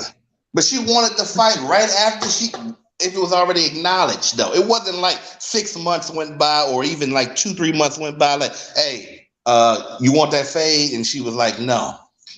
She was hurt. She was hurt, man. Oh, okay. I'm saying we like to give people the benefit of the doubt. Bluebird did say Jillian's a tough style matchup. He said he can see people ducking her though. Fact. Of course they're gonna duck if they ain't got no ground game. I understand that. I duck her too. What do you think about that fight with Manon and Jennifer Maia? Like, that's what I'm saying. Manon Theodore, this is the time where she has to take full advantage of the opportunity that she's given. You know what I'm saying? We've seen girls get these opportunities. Prime example, Viviane Araujo. Biggest opportunity getting gifts in the world she's been getting. And she's flubbed at just about every opportunity that Araujo has had, she's flubbed at it. Every big shot she's had. So, you know what I'm saying? Manon can't do what Viviane Araujo did. Viviane Araujo has been exposed. You know what I'm saying? This fight, this well put together fighter that we're seeing in Manon, she got to carry that prestige all the way to the title fight. She can't let nobody. She can't go in here and she can't take this fight with Jennifer Maia and let herself get exposed in some way, form, or another. You know what I'm saying? That's what I mean by you got to take these opportunities. We've seen fighters get opportunities like Jillian Robertson when she stepped in there with Macy Barber. That was a big fight. I get it. They were lower on the totem pole, but Jillian Robertson versus Macy Barber was a big fight for flyweight. You know what I'm saying? So, and Jillian dropped the ball. Montana dropped the ball against Araujo. You know what I'm saying? It happens. But I'm saying Manon, on the other hand, can't let that happen in this fight with Jennifer Maia. She got to go out here and dominate Jennifer Maia. But Jennifer Maia, she has it in her to use that well-roundedness, though, man. I think that Manon has it in her to take out the Jennifer Maia that we've seen as of late. Okay. This Jennifer Maia that we see now, Dude, give me Invicta Jennifer Maya over this Jennifer Maya. Yeah. Maybe Jennifer Maya, we got to start considering, how old is Jennifer Maya now? She gotta be like 33, 34 or something. Yeah, she's up there. She's like mid-30s. She might be Yeah, older than that. I'm not sure. A little I older thought than she was like Valentina. 36. I thought she was like 36. That 33, sounds about 33. right. Oh, she only 33. She's Okay. like 33. But I she may be going out. I feel like Jennifer Maya has lost a step. I hate to say that, but I feel like maybe she needs to change a camp, maybe something, but she's gonna have to do something different in this fight. Now, if it's the same Jennifer Maya that we have seen, Manon beats her up. But if it's Invicta Jennifer Maya, the one that closes the distance and puts her weight and her strength on these girls, we can see a very different fight. Yeah. And you know what, though? She older than 33. I mean, don't forget she been in the game since 2009. And I mean, her Invicta days were 10 years ago almost. So, Whew, that's a long time. yeah. So, yeah, that Jennifer Maya, yeah, all day. But this one here, like, this one got taken. You remember, BJ, you saw Caitlin Chikagan take her down, right? Yes, that's what I'm saying. I think she may have fell in love too much with the striking. Yeah. I think also it could be that she's kind of like she'll go on a little run and then, but just be honest, had she been on bigger run, like before she beat JoJo, I mean, she'd been a little off and on even then, even though she was still good. But I think since the Valentina fight, she ain't the same. Like the aggression is just not there. Like you don't go in there thinking like, okay, Jennifer Maya is going to potentially get a stop if the opportunity is there. But no, I don't see it. To me, that Jessica I fight surprised me. I'm like, well, let me open y'all's eyes real quick. We talk about Caitlin Chikagan not finished anybody, right? Yeah. Guess how many finishes Jennifer Maya's got? 1 or 2. A submission. No knockouts. None of that. She only got one submission in her whole UFC career. Yeah, that might be a little. It could be telling. I mean, fall at it could it just be that again. But here's the thing too. I mean, the person she submitted. I mean, she was tagging JoJo in that fight. I mean, go easy now. No. I'm not trying to beat up on JoJo too bad, but she got no head movement. I'm just saying, like other people that she might beat up, they not getting caught like that. And then remember that was the first round. But anyway, I mean, I still like JoJo, but JoJo does have that fatal flaw, and and Santos exposed about as bad as anybody ever did. But anyway. All right, let me ask y'all this. Okay, last fight we'll go to here. I'm gonna start with you, BJ, since you came in late, man. Valentina and Taylor, man. What's your thoughts on this fight? Dude, it's the same shit I always see. It's the same shit that I've always been seeing, guys. This is what I've been saying all over Facebook, Twitter. People is lack of knowledge. Like these people commenting, half these people you see don't have a clue who Taylor Santos is or what Taylor Santos brings to the table. They're all like, Valentina versus who? Valentina versus. I'm like, listen. I said, I had a back and forth with this guy today. I said, dude, do you even know anything about Taylor Santos? Like, have you even seen the type of dominance that Taylor Santos puts on these girls, dude? Like, come on, man. I was like, they were saying like, oh, it's set in stone. It don't even matter. It is what it is. Valentina, there's no reason to even think about this. I said, guys, I give it. The chances of Valentina winning this fight are, very high. I said, but to think that Taylor Santos doesn't pose any kind of a threat to Valentina Shevchenko is asinine to me. Yeah, that's like crazy. That mind frame with it. Yeah, that's crazy talk to just think that this girl's gonna get knocked out or she's just another victim. I mean, yeah, Ulysses said you're a casual if you don't know Santos for real. Like that's what I'm saying with Santos. Santos got the same type of background like Manon did coming into the game, knocking out people a regional champion, and now she's finishing people in the UFC, man. So it's like we can't count her out. I mean, like, what do you think, Robert? Like, what is your opinion on Santos just being totally just counted out? I think it's basically coming from people who it's either one or two things. Like you say, either they're just some extreme casuals, or there's such diehard Valentina fans that they're blinded by their own fandom. Now, you know how much I love Valentina, and I know this ain't no fight. Valentina going in there like, I'm about to walk right through this girl. I don't think so. First of all, Yeah, she don't think Valentina prepared for all her fighters seriously. That's the first thing. So I don't think she would take her lightly, even if, this wouldn't be as hard to fight. But I think when you look at the physicality of Santos, that alone, not that alone, but you know what I'm saying, that can present an issue because there's not too many weaknesses she had. I'm talking about Valentina, but if you can kind of impose your size, and if you can kind of be, the thing is, if Santos could be big, she just got to be big. If she can fight big, but also be just slightly unpredictable, if she could just make Valentina do something different. That was the problem with Lauren Murphy. Lauren Murphy had fought in that fight, and she kept doing the same thing. It just became, after a while, it was like style points for Valentina. Like Valentina was starting to just try out different moves on. I'm sorry, but that's what it was. Murphy just couldn't come up with anything. I mean, there was one thing that Murphy did that actually caught Valentina for a second,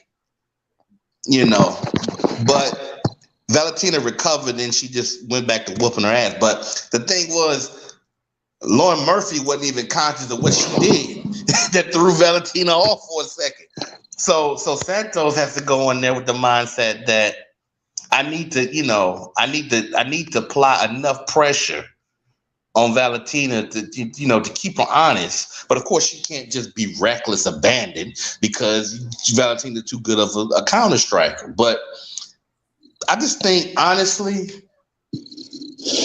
and I'm gonna go ahead and say this, okay? I'm gonna go ahead and say this, despite my biasness, okay? I'm gonna prove to you. Mm-hmm. Remember the second fight with Weili Zhang versus Rose Namajunas? Yeah. Now, even though I disagree with everybody that says that Zach won that fight, I still say it was 2-3, and yes, it was a close fight. But let me say this though. Strategically, in that fight, when Zhang was doing her best, for the most part, is when she was really putting a lot of pressure on Rose. I'm not saying she couldn't have still lost the fight. I'm not saying that Rose couldn't have caught her and made her pay for it. But what I'm saying is, I feel like Santos needs to come into this fight like I thought Zhang probably should have done more with Rose. I think there was a mistake made when she changed up her training camp too much. I like the wrestling aspect of it, but I felt like at some point something got lost in translation to the point where I'm like, but she still needs to fight like Weili. You know what I'm saying? She needed to be the max. She needed to put more pressure on Rose. She may have had to even eat one to get in there. And I feel that while you don't want to eat too many from Valentina, I'm just gonna say it raw, man. You gotta be determined. You gotta get nasty in there. I mean, this Valentina is a chess player. You need to smack the board. You need to do something that's gonna make Valentina have to adjust. Let me okay. That's just a good question. I just came with a good question now that you brought that up. All right, DJ. What do you think Taylor Santos does better than Valentina off top? Out of what you've seen, what do you think she can do better or she does better? I think Taylor Santos has a big advantage in the clinch. Valentina's good in the clinch. Don't get me wrong. Mm-hmm. Valentina's a damn good clinch fighter. You know what I'm saying? But Taylor Santos is just big. Like, I worry about Valentina in the clinch with big, strong girls. Because I've seen Valentina get dominated in the clinch, man. I've seen her she's good she's good against people who don't have a good clinch game. Her clinch game looks really good against those people. But I've seen Valentina held against the cage, man. I've seen it. Juliana Pena showed us. You know what I'm saying? You body up Valentina Shevchenko. You know what I'm saying? You can have success. You can take her down. Like, you know what I'm saying? If you get physical, like a fight we missed out on was like Cat Zingano versus Valentina. Cat would have done the same thing. You know what I'm saying? Cat would have got up in her face and, you know, held on to her. That's a different type of fight. You know what I'm saying? I understand Valentina comes from Muay Thai. You know what I'm saying? But this is MMA. You know what I'm saying? Like when these wrestlers wrap you up, man, like that's a different type of thing. You know what I'm saying? That's why it worked. I think Taylor Santos in that aspect has an advantage. And if Taylor Santos, her top game is good. She showed us that against Jillian Robertson. You know what I'm saying? Like, I'm not even gonna lie. When I knew the matchup was gonna happen, I had all faith in Jillian Robertson. But I was like, yo, Taylor Santos is just big. She's big and she's strong. You know what I'm saying? And I haven't really seen Jillian Robertson work off her back. You know what I'm saying? And well, she submitted Emily Whitmire, but that was Emily Whitmire. You know what I'm saying? But she just nullified all of Jillian Robertson's game in that fight, holding her down, being big. You know what I'm saying? And Taylor Santos is good at that. And she's good at fighting big and fighting long and fighting hard when she throw punches and stuff. You know what I'm saying? Maybe that may not be her advantage, but clinch game and top control is definitely going to be a key for Taylor Santos in this fight. Like, she has to get the fight there. That's where the fight needs to be. Catlin, I'm about to be quiet. Catlin Chukagian, one of the best WMMA strikers out there, and she made Catlin. She nullified everything Catlin Chukagian did. You know what I'm saying? Like Valentina, that style that doesn't work. But the benefit that these girls that are getting ready to fight Valentina, the benefit that they have over Valentina is footage. You know what I'm saying? Footage.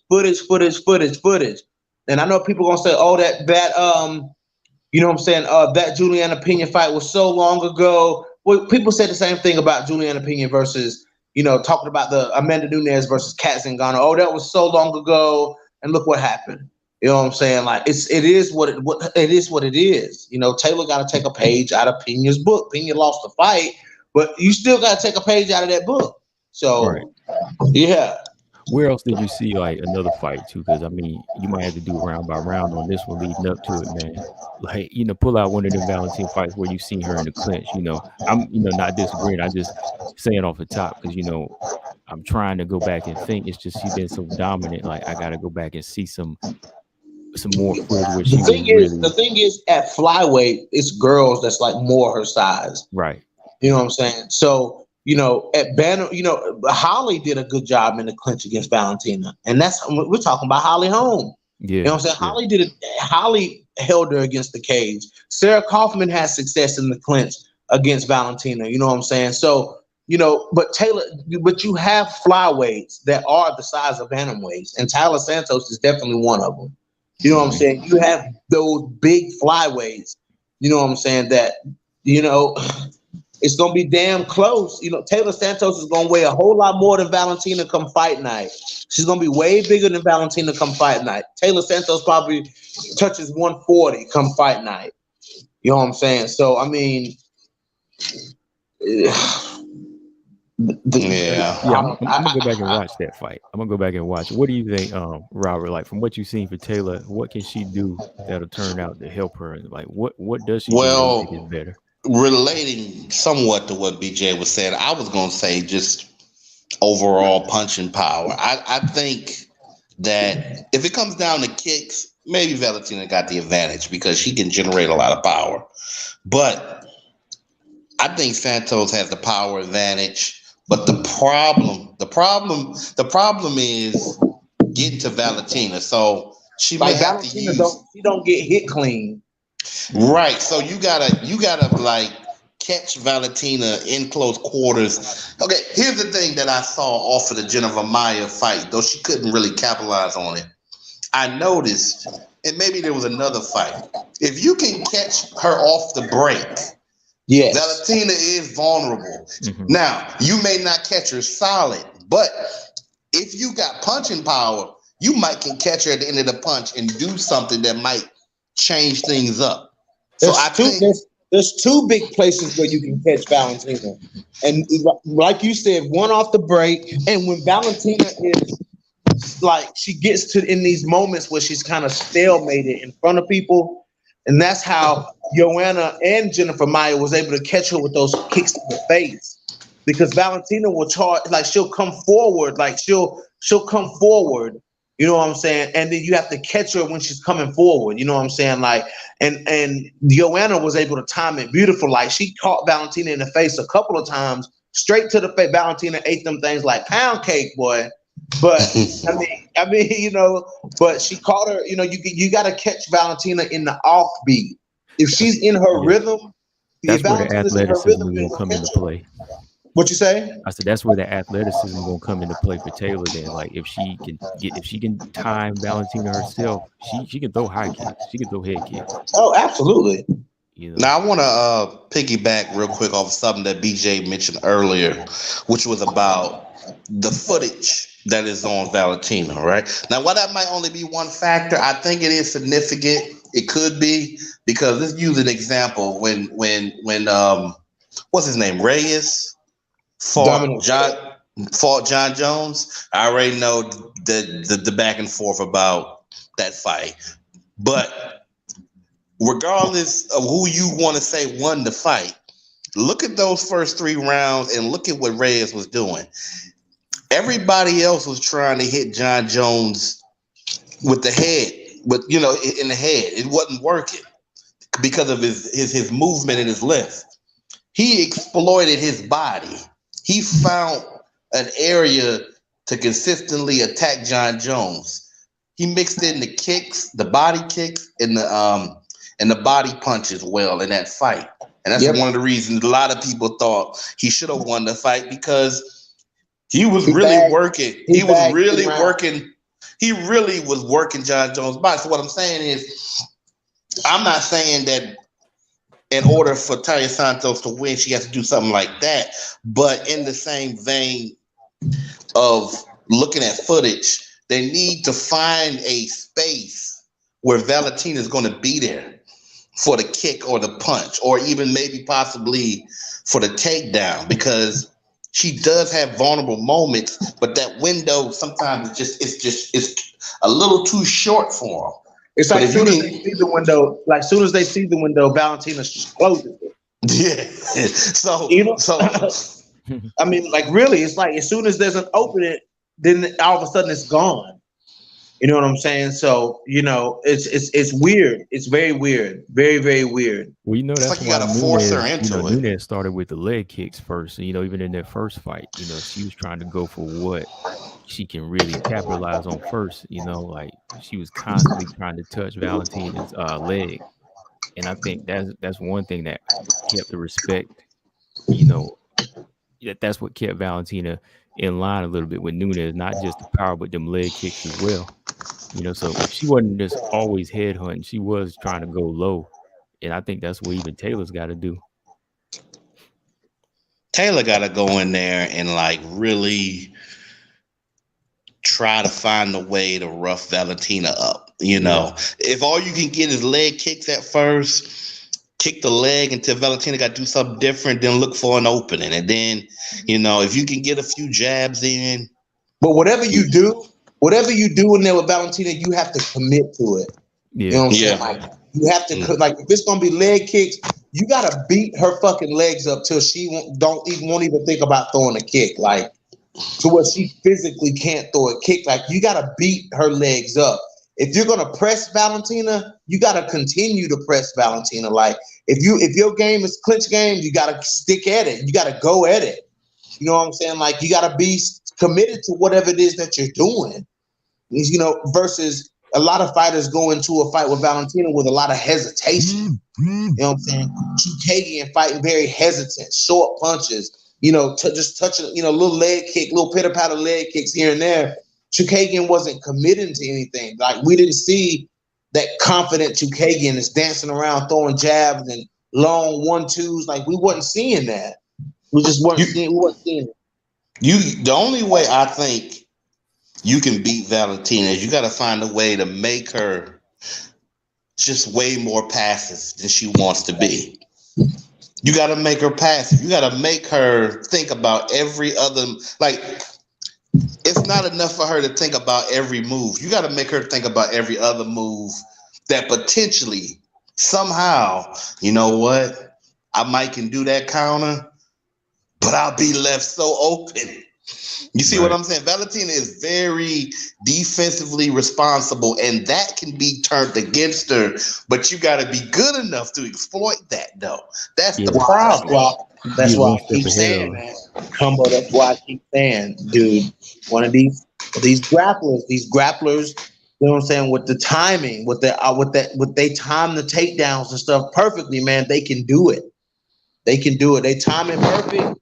You know what I'm saying? Like somebody who, you know, we know it's their MO to go in there and take her down.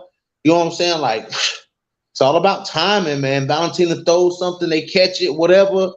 That's the difference, man. That's the difference of somebody going in there like Chukagian or Maya and trying to strike with it. Like, that's gonna be a much harder puzzle to solve than somebody going in there, you know what I'm saying, changing levels on Valentina, catching a kick or something, or clinching her up. Like, that's a whole different thing.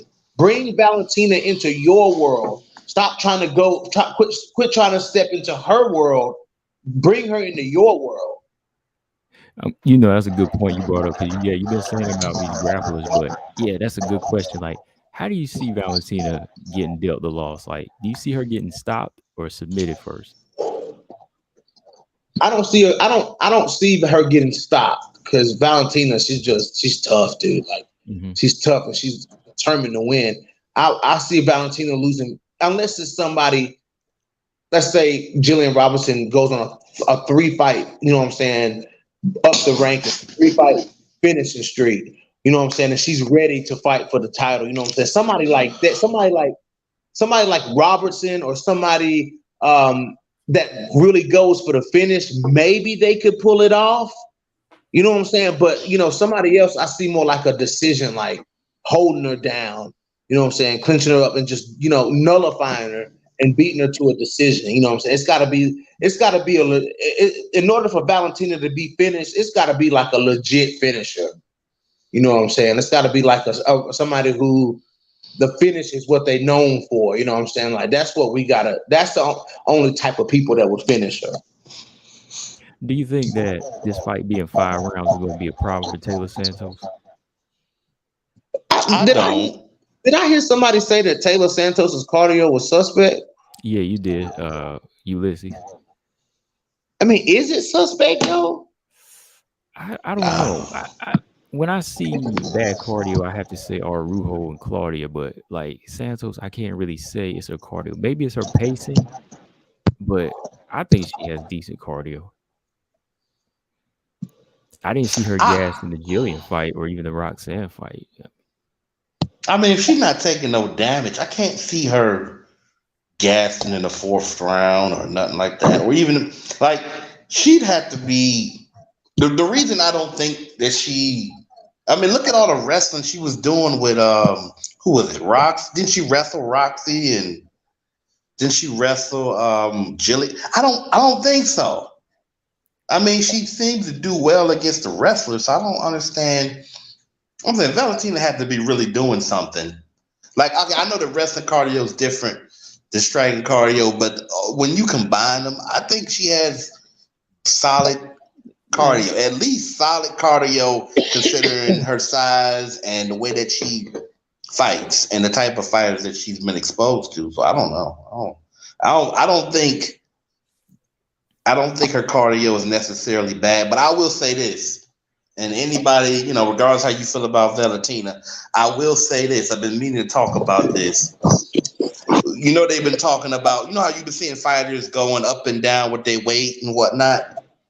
Fighters that probably should be fighting at 125, fighting at 145, and they look fat at one side, they look too thin at the other, and all that. Yeah.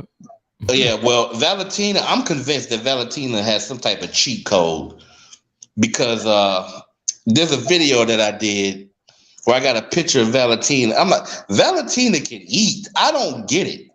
Valentina probably can eat twice as much as me and not look fat. Oh, Valentina get her eat on. She get her eat on.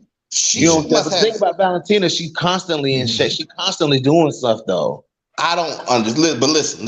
Look. What I'm saying is that I'm not saying that she don't work hard, but I'm saying whoever the chef is, you know how they say Pavel got a plan. Whoever the chef is, they got a plan because Valentina is always on weight.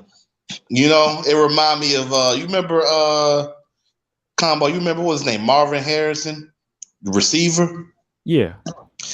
One day he was on Fox and they had a segment. He was showing all the food that he eats, and it was nothing but Arby's, McDonald's, Burger King. But I'm like, boy, you must really be working out if you eating that. Are you eating that during the season? So Valentina, in terms of dieting, yeah, she got the cheat code because I think she could eat me out of house and home, and then the next day be right in the gym. Next thing you know, in the cage fighting. I don't know how the hell she do it. But yeah, that's like cheating to me because you know the way women. She got that same type of drive. I don't know if it's like Floyd Mayweather. I always got to compare it because Floyd, you see on his documentary, one day he was training, eating a taco or something. No, yeah, he went to a yoga class and he went up in there with a bag of McDonald's and just started eating. Right oh, there. You serious? Yeah, just eating a bag of McDonald's. I was like, dang, how's he do it? You know, that metabolism must be made out of the sun's fire. Like my God. I mean, putting their bodies through what they put their bodies through. I'm sure, you know, their bodies go haywire. You know what I'm saying? Like, you know, because they go through weight cutting and stuff like that. So maybe, you know, going through that, their bodies have a way of, you know, burning things differently than our bodies do. You know what I'm saying? Like, metabolism, man, it's up there. Yeah. Hey, y'all. Okay, I got Thatch in here in the comment section. He said Taylor would do good in the first 3 rounds, but in the championship rounds, Valentina is going to finish her. I don't really see Taylor like vulnerable or like fragile, man. She's pretty durable in my opinion, man. What do y'all think? I think she's very durable too. I think Taylor, she's a big, strong girl, and she's got that mindset. You know what I'm saying? Taylor Santos, she know what she wants. She's gonna go for it. You know, like there's the thing about those Brazilians, man. They don't bat an eye. Damn, man, what's all that damn noise? What noise? Man, that's you. Man, you don't know what I'm sitting right here. I'm not doing anything. Man, I didn't make any noise. What it sound like? It sounded like the damn kitchen was falling. Okay, I'm not in the kitchen. I'm in my room. I don't know what you're talking about. But listen, hold on, wait. Since you yelled at me, let me go ahead and share my thought, get out the way. This is how we gonna know whether or not how durable she is. It's just like with the Lauren Murphy fight. Once Valentina hits you hard one time, we'll know. We'll know if she reacts in a way that's like cool, like okay, I'll be all right. That kind of stung a little bit, or we'll see if she act like most of those other girls, like I ain't never been hit that hard before. You see what I'm saying? I guess she do got power, but you know, because she don't really finish too many people on her feet with like good shots. Like besides Jessica, everybody else you got to get down and put the strength on them. That's why I just don't but she sticks them though. Yeah, like I don't really see stick them. Yeah, but I don't really see like Santos getting finished by like a 1-2 or getting caught with like a head kick like Jessica I did. Like I don't. The only time I've seen Valentina hurt anybody on the feet was Lauren Murphy. Yeah, like hurt. Yeah, like she was hurt. Like wheel broken, everything. Yeah. Yes. I'm gonna to watch that fight now, man. Dang. Yeah, he said Valentina was out there wearing the number 23. That's Lauren Murphy was saying. No, Lauren Murphy said she was in there with Jordan. She said, "Man, can I have your autograph, Valentina?" I mean, that's shit that you wouldn't hear people like Manon or Taylor or Casey O'Neill. You won't hear them people saying that shit. That's crazy that Lauren Murphy came out and said that. Yeah. Now she an old woman, and struggle to get to the top, and she don't care. She don't care if that's how she felt. I'll admit I was a little surprised about it, but it is what it is, man. She couldn't hang, man. She just broke her down. I had a feeling. I'm like, if she ever gets finished, it's gonna happen now because. Valentina's the type of fighter that can like break you down over time, especially if you ain't got no answer. But with Mm. Brian Manon, Brian okay. Williams, Brian Williams said, who besides Murphy has talked about Valentina's punching power? Um, I haven't heard it. Yeah, it's not like Nunez punching power. Like I think she just talked about it because I thought I even heard her talk about more of the speed. It wasn't the punching power. She just said like Yeah, Valentina was fast. yeah, And yeah. speed kills, you know. Yeah, but I don't care if they talk about it. I see it on their face. So Yeah. again, it ain't the level of some punchers, but it's still enough to where you don't want to keep getting hit. That's all that matters. Ulysses said Murphy said she's more athletic than Valentina. You mean before the fight, right? If she said that, she didn't know what she was talking about at all. All right, Gordon asked this. He said, "Do you expect Taylor to come forward? If so, how's her lateral mobility to avoid her front kicks to the stomach?" He said he thinks she'll eat them. She gonna eat Mm, so many. I don't know. I want to ask BJ this question because I don't know if you asked him this. Did Uh, you did you get his thoughts on the did you talk about Agapova? no, that's what I was gonna ask Yeah, before we get up out here. Like, I need to know your yeah. pick on Moreau and Agapova, BJ. I got Agapova by finish. Dang, Yeah, Oh wow. she's gonna knock Marina Moroz. dang, he's gonna knock her out. She's Like, gonna knock her out. I'm leaning towards Moreau in this fight, but I would like for Agapova to win because she's committed. So Yeah, I want her to win. hopefully I'm wrong in this one, right? No, Yeah. I want Agapova to win this fight, man. I mean, not that I want her to win. I just know she's gonna win it. Like she just the way Agapova comes at girls, she come at girls different. You know what I'm saying? Like she come to take your head off.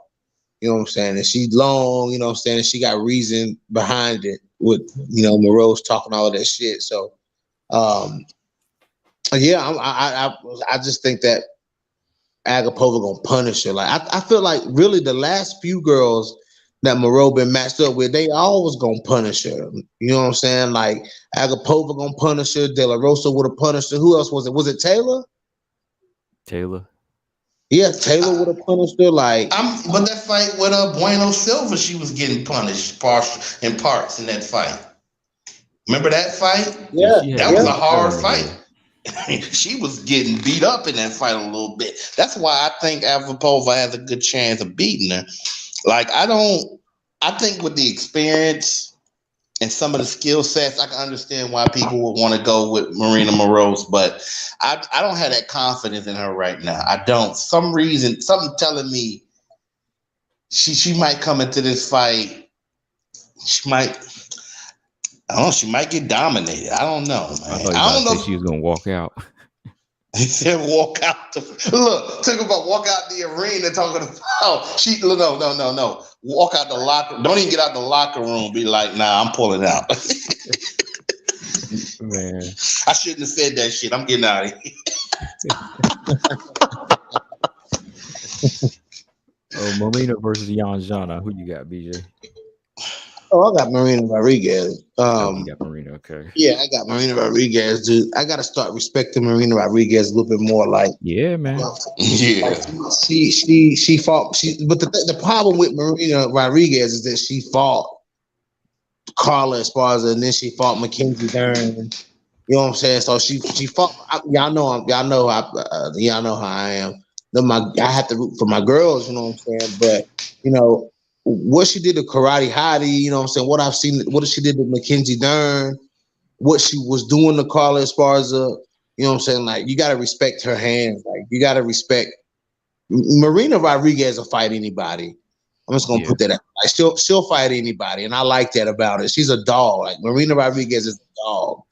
You know what I'm saying? So I'm gonna go with Marina Rodriguez. She could probably hurt Xiaonan. You know what I'm saying? Like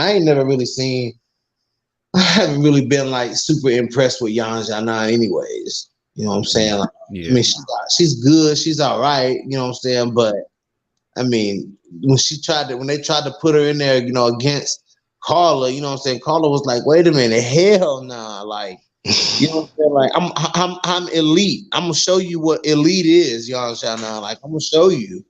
You know what I'm saying? And Carla just the way Carla schooled her, dude. Like Carla made it look easy. Like I think that fight, Carla showed us that she's still at the top.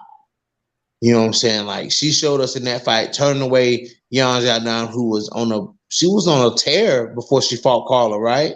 Yeah, she was like a 3-fight win streak. Yeah, No, like she was on a longer streak than that. Oh But yeah, you yeah, want that's to right. know? Like But here's the thing. 5, Here's the right? thing. No, she won like 7 in a row. Good But God. but let me say this. Let me say this though. And I like Yon, but here's the problem. Looking back, and I realized it too. She was like a different version, not fight style. I'm not talking about that. She was like a different version of Willie Jung. They got pushed a little too soon. You feel me? Like even though some they people tried, they felt tried to that make they tried to make lightning strike twice. right, they figured, well, since we gave Jung an opportunity to take a title and then she won and she had a big fight, well then now we gonna push her behind her. And you looking back at that, I'm like, man, I mean, and she had not shown no ability. Yeah, Jung could be better at wrestling, but Jan had shown no other game other than just striking. That was it. Yeah, yeah, And she it was did. very predictable at past a certain point. Yeah, she racked up some nice little wins, but yeah, when it came down What's to all it, that noise, BJ? that's BJ. Hold on, I had to send a text message. All right, hold on. Let me mute him for a second. I'm sorry. Oh, you good? Okay. All right. Hold on. Yeah. All right. So before we go, last question about this fight. Just had to ask y'all here. What do y'all think of that JJ Aldridge and Jillian Robertson fight? Oh, that's a good Say it fight. again? JJ Aldridge and Jillian Robertson fight. Okay, go ahead, bro. I think it's gonna be a good fight. I think it's gonna be competitive. Now, JJ Aldridge striking will be a problem for Jillian Robinson, but I'm gonna be honest here. As much as I like JJ Aldridge, I don't know what she's gonna do. Like, I think her grappling might be good enough to not get submitted by Jillian Robinson, but I don't know. Ooh, that's bold. I said it may be good enough. It may be good enough. I mean, I know it's not like out there trying to grapple with who is that? Courtney Case. It's not the same level of grappling. I understand that. What I'm saying is she may be able to resist, or for most of a fight, hang in there with Jillian Robinson.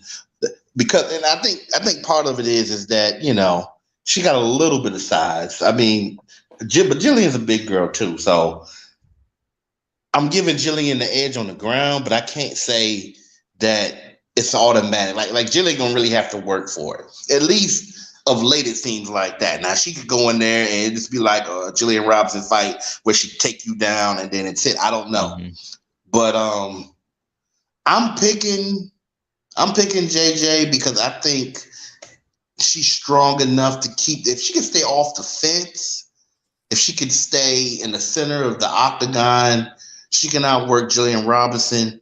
But I think it's going to be a decision. I think it's going to be hard for either one of those fighters to stop each other. Like, JJ would have to really hit Jillian. I don't see her stopping her with one punch or anything like that. I don't likely see her stopping her with a kick. She would just have to just strike her until Jillian can't defend herself no more. But I think it's going to be close. I think it's going to be it's going to be similar to the maybe not necessarily fought in the same manner, but the Jillian Robinson and Maverick fight. There's going to be back and forth on both sides. That's how I see it. So I got JJ Aldridge by a tough decision win. Okay.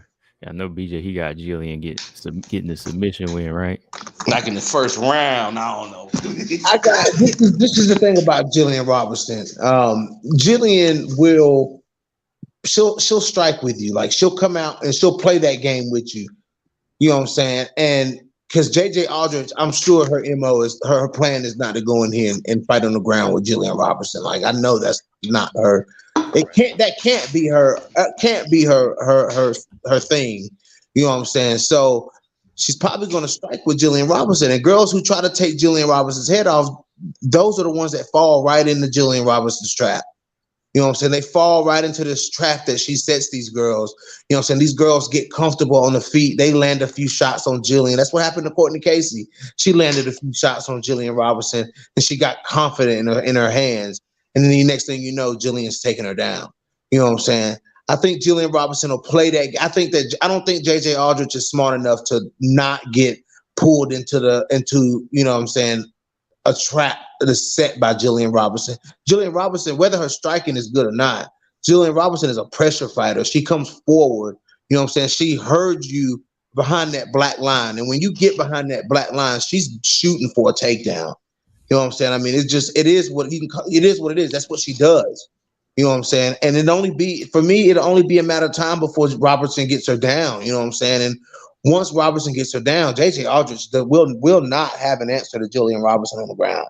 There will not be an answer from JJ Aldrich. Jillian Robinson will dominate JJ Aldrich on the ground. I see TKO round 2, Jillian Robinson by elbows.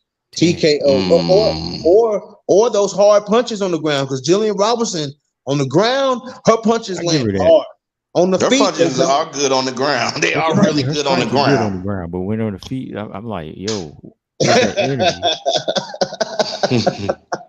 I mean, that's just Jillian, though. You know what I'm saying? That's just Jillian. No, she like Tyson on the ground, Butterbean on the feet. Like right. she can't catch you with them punches on the feet, but she can. But here's the thing: I'll add this. I will say this about in Jillian's favor. As much as I like JJ Aldrich, her octagon IQ ain't the brightest. It ain't like she can't get caught with something. So it ain't nothing like she can't possibly be there striking, and then all of a sudden, you know, she in a position that she wasn't trying to be in. So what I'm most interested in is decision making. Like, will JJ Aldrich make the right choices in this fight? Because we already saw her against Courtney Casey. Well, she used, in my opinion, this is my opinion, the only reason that JJ Aldrich took her down was because Courtney Casey, even though she's a one-dimensional fighter, but she's still one of the most dangerous strikers, and she ain't necessarily the most skilled striker in that division, but she still can put it on you. So she decided to take her down. And that's not to say that JJ Aldrich wasn't getting a lot of those exchanges, because she did, but after she added the takedown dynamic, Courtney Casey was no longer the same. So it's going to be, like I said, it's going to be an entertaining fight. Again, I did not say that Jillian Robinson can't win this fight. And for the record, I did not say that. I don't necessarily see a stoppage either way. But then again, like they say, that's why they play the game. That's why they fight. So we'll see. Real quick, Gordon wanted quick predictions here. Aldana Ladd and Home Vieira. I got Aldana and I got Home in this one. I can see that. Both of those picks make a lot of sense. I wonder though. Oh, never mind. They ain't signed yet. Yeah, I got Tanisha Tennant over all of them. I don't know about that. Yeah. I gotta look more at the footage just to be sure. But I got Tanisha Tennant fighting the UFC before Danielle Wolf does. Darby Crash said Jillian ain't finishing JJ. Oh, she could. It's possible, man. It is possible. But I just, Jillian Robinson is a fucking animal when it gets to the ground. If she gets on top of you, there's a finish coming from somewhere. She's looking for, if Jillian Robinson gets on top of you, that heavy side control she got where, you know what I'm saying, every time you move, Jillian moves sometimes she does like this position over submit. Jillian can submit you very fast, but Jillian does this thing where she just lays on top of you and does just enough to where you start getting pissed the fuck off. You know what I'm saying? Like to where the fighters start to panic just a little bit, start to get annoyed because they're getting smothered. Like Courtney, look at Courtney Casey's reaction. You talking You about know she what I'm was saying? like in that half guard and she just kind of like lay on you? Yes, you know what I'm Yeah. saying? Like, and then she just, and that's the thing. And what Jillian does is so people talk about Jillian's not technical with her striking. She's so much more technical elsewhere, though. You know what I'm saying? Jillian waits for you to make one mistake. Courtney Casey thought she was doing something when she was hooking the fingers in Jillian Robinson's glove, trying to make it look like she had an arm bar locked up on Jillian. Jillian Robinson was never in any danger. Courtney Casey made the slightest mistake. I watched that ending sequence so many times. Courtney Casey made the slightest mistake and Jillian Robinson capitalized on it. You know what I'm saying? She waits on you to fuck up when she's on top of you like that. She's waiting on you to scramble to try to get up. She's waiting for you to do something. You know what I'm saying? Then when you move, she moves. You know who she was doing? She was doing that really bad to who was it? Mateo? Yes. Yeah. Oh, I don't man. know if she finished Teo or not, but she dominated. She beat her really bad. Man, Mateo looked miserable. I picked Mateo too, man. I was disappointed. I picked Jillian in that fight. I saw that. I saw it from a mile away. I'm like, nah, I don't like Mateo's chances in this one. Because in that third round too, man, like she threw this telegraph body kick and Jillian just grabbed it and took her down. I was like, that's it. It's a wrap. Yeah. That's what I'm saying. JJ Aldridge got to be careful, man, because if she gets into those positions, if she gets into that groove, you know what I'm saying? If Jillian gets into that groove, it's I don't know, man.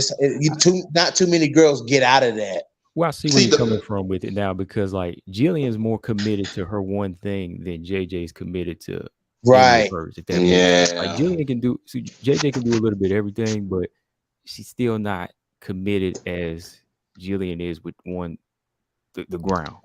I mean, I understand the pick for Jillian, even though I'm gonna, I'm weighing and I'm risking that JJ Aldridge can pull this out. The bottom line is JJ is not a finisher though.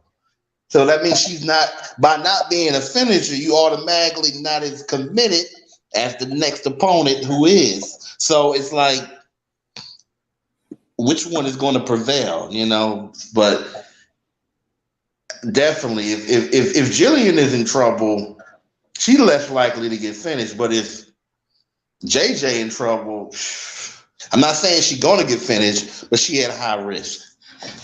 Yeah. Well, I can't wait. Who do you got in that Aldana last fight, BJ? I got Aldana all day long. She's gonna box her head up. She gonna box Aspen Ladd head up. Listen, I thank God for Norma Dumont. You know what I'm saying? Like, listen, I love Felicia Spencer, but some of the stuff Felicia Spencer says is stupid. You know what I'm saying? So she got hit a million times by Amanda in Cyborg. You leave her alone. She going through it, man. She going through trauma, BJ. You know you can't take none of that stuff she's saying now that she retired. I get a headache thinking about them fights. But Norma Dumont beat her face in. But it was so satisfying because everybody was talking Norma Dumont. I mean, Aspen Ladd is gonna knock Norma Dumont out. And I was like, yo, motherfuckers are all over Facebook. These groups that I'm in. Oh, I got Ladd by second round KO. I said, y'all have lost y'all damn. Y'all have lost. I told him, I said, y'all have literally jumped off the cliff if y'all think that she gonna knock her out, bro. I said, this will be a punishing. What was that fight? 5 rounds? It was. No, I think it was. Was it a main event? That fight was a main event. That was 5 rounds. Yeah, because I think I talked trash about it because I was like, that shouldn't be no main event. Aspen Ladd didn't deserve no main event. That was a 5-round punishing. This is what that was.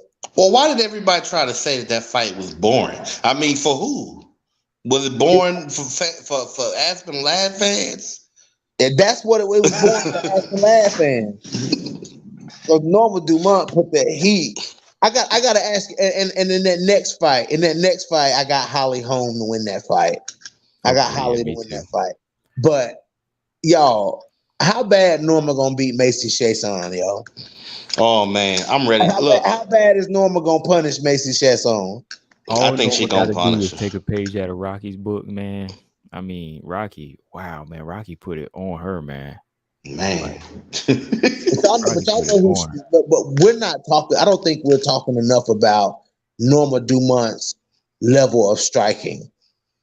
Like, she good.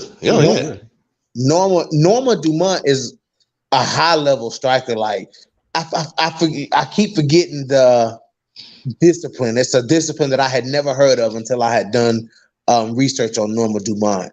You know what I'm saying? And that little small community of those people who learn that discipline are jumping over the moon because Norma Dumont is like the only person in the UFC with that type of background. You know what I'm saying? You gotta look up the name. I think it starts with an S. You know what I'm saying? And Norma Dumont is a hell of a damn striker. I don't understand where Norma. I think Norma, when she fought Megan Anderson, she was just undisciplined at that point because her body looks different than it did when she fought Megan Anderson. She was out of shape in that fight. She looked good for a Hype Williams video, but that was about it. Yeah, Norma was bad out of shape in that Megan Anderson fight. I mean, I wouldn't say bad out of shape because to me that was beautiful. But that's why I said Hype Williams video. right, yeah, like she was out of fight shape. She was out of fight.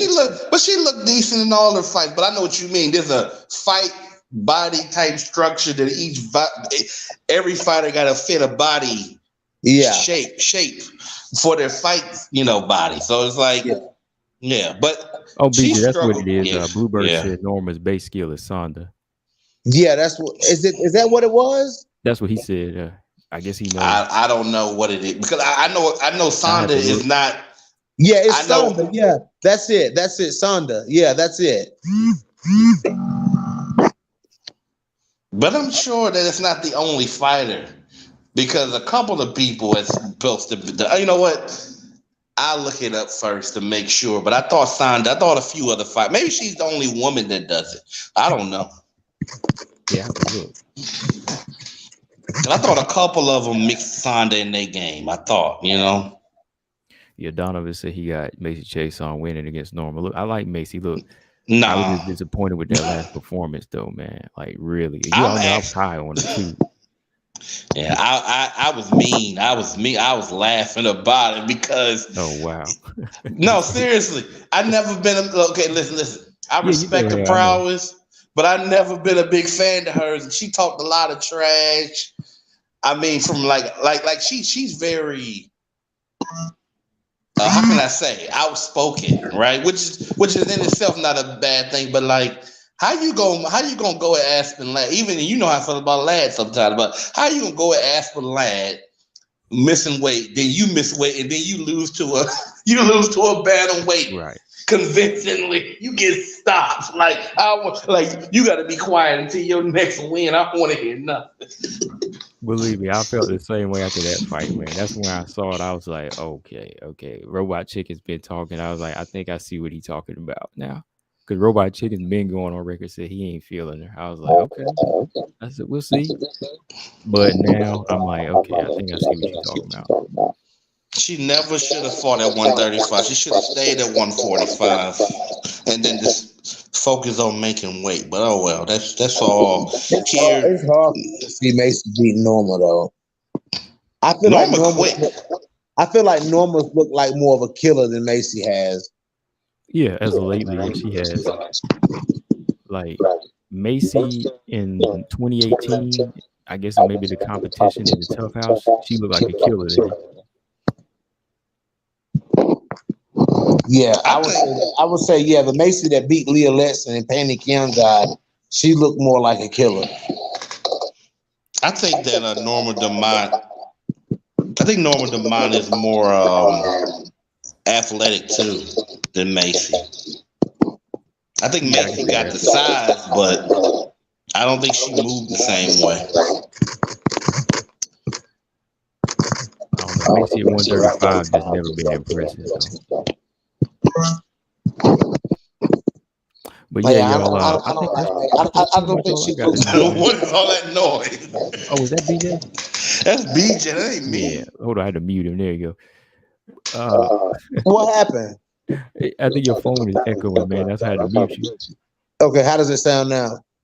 That's better than that. No, that's That still the might be same. you now. I don't know. Hold on. Nah, that just happened on my side. Hold on. Hello? No, it's not you. Now, combo. It's gone? Is it gone? No, it's still there. Wait, watch. watch. See, I mute BJ. It's gone. See, it's gone now because I muted him.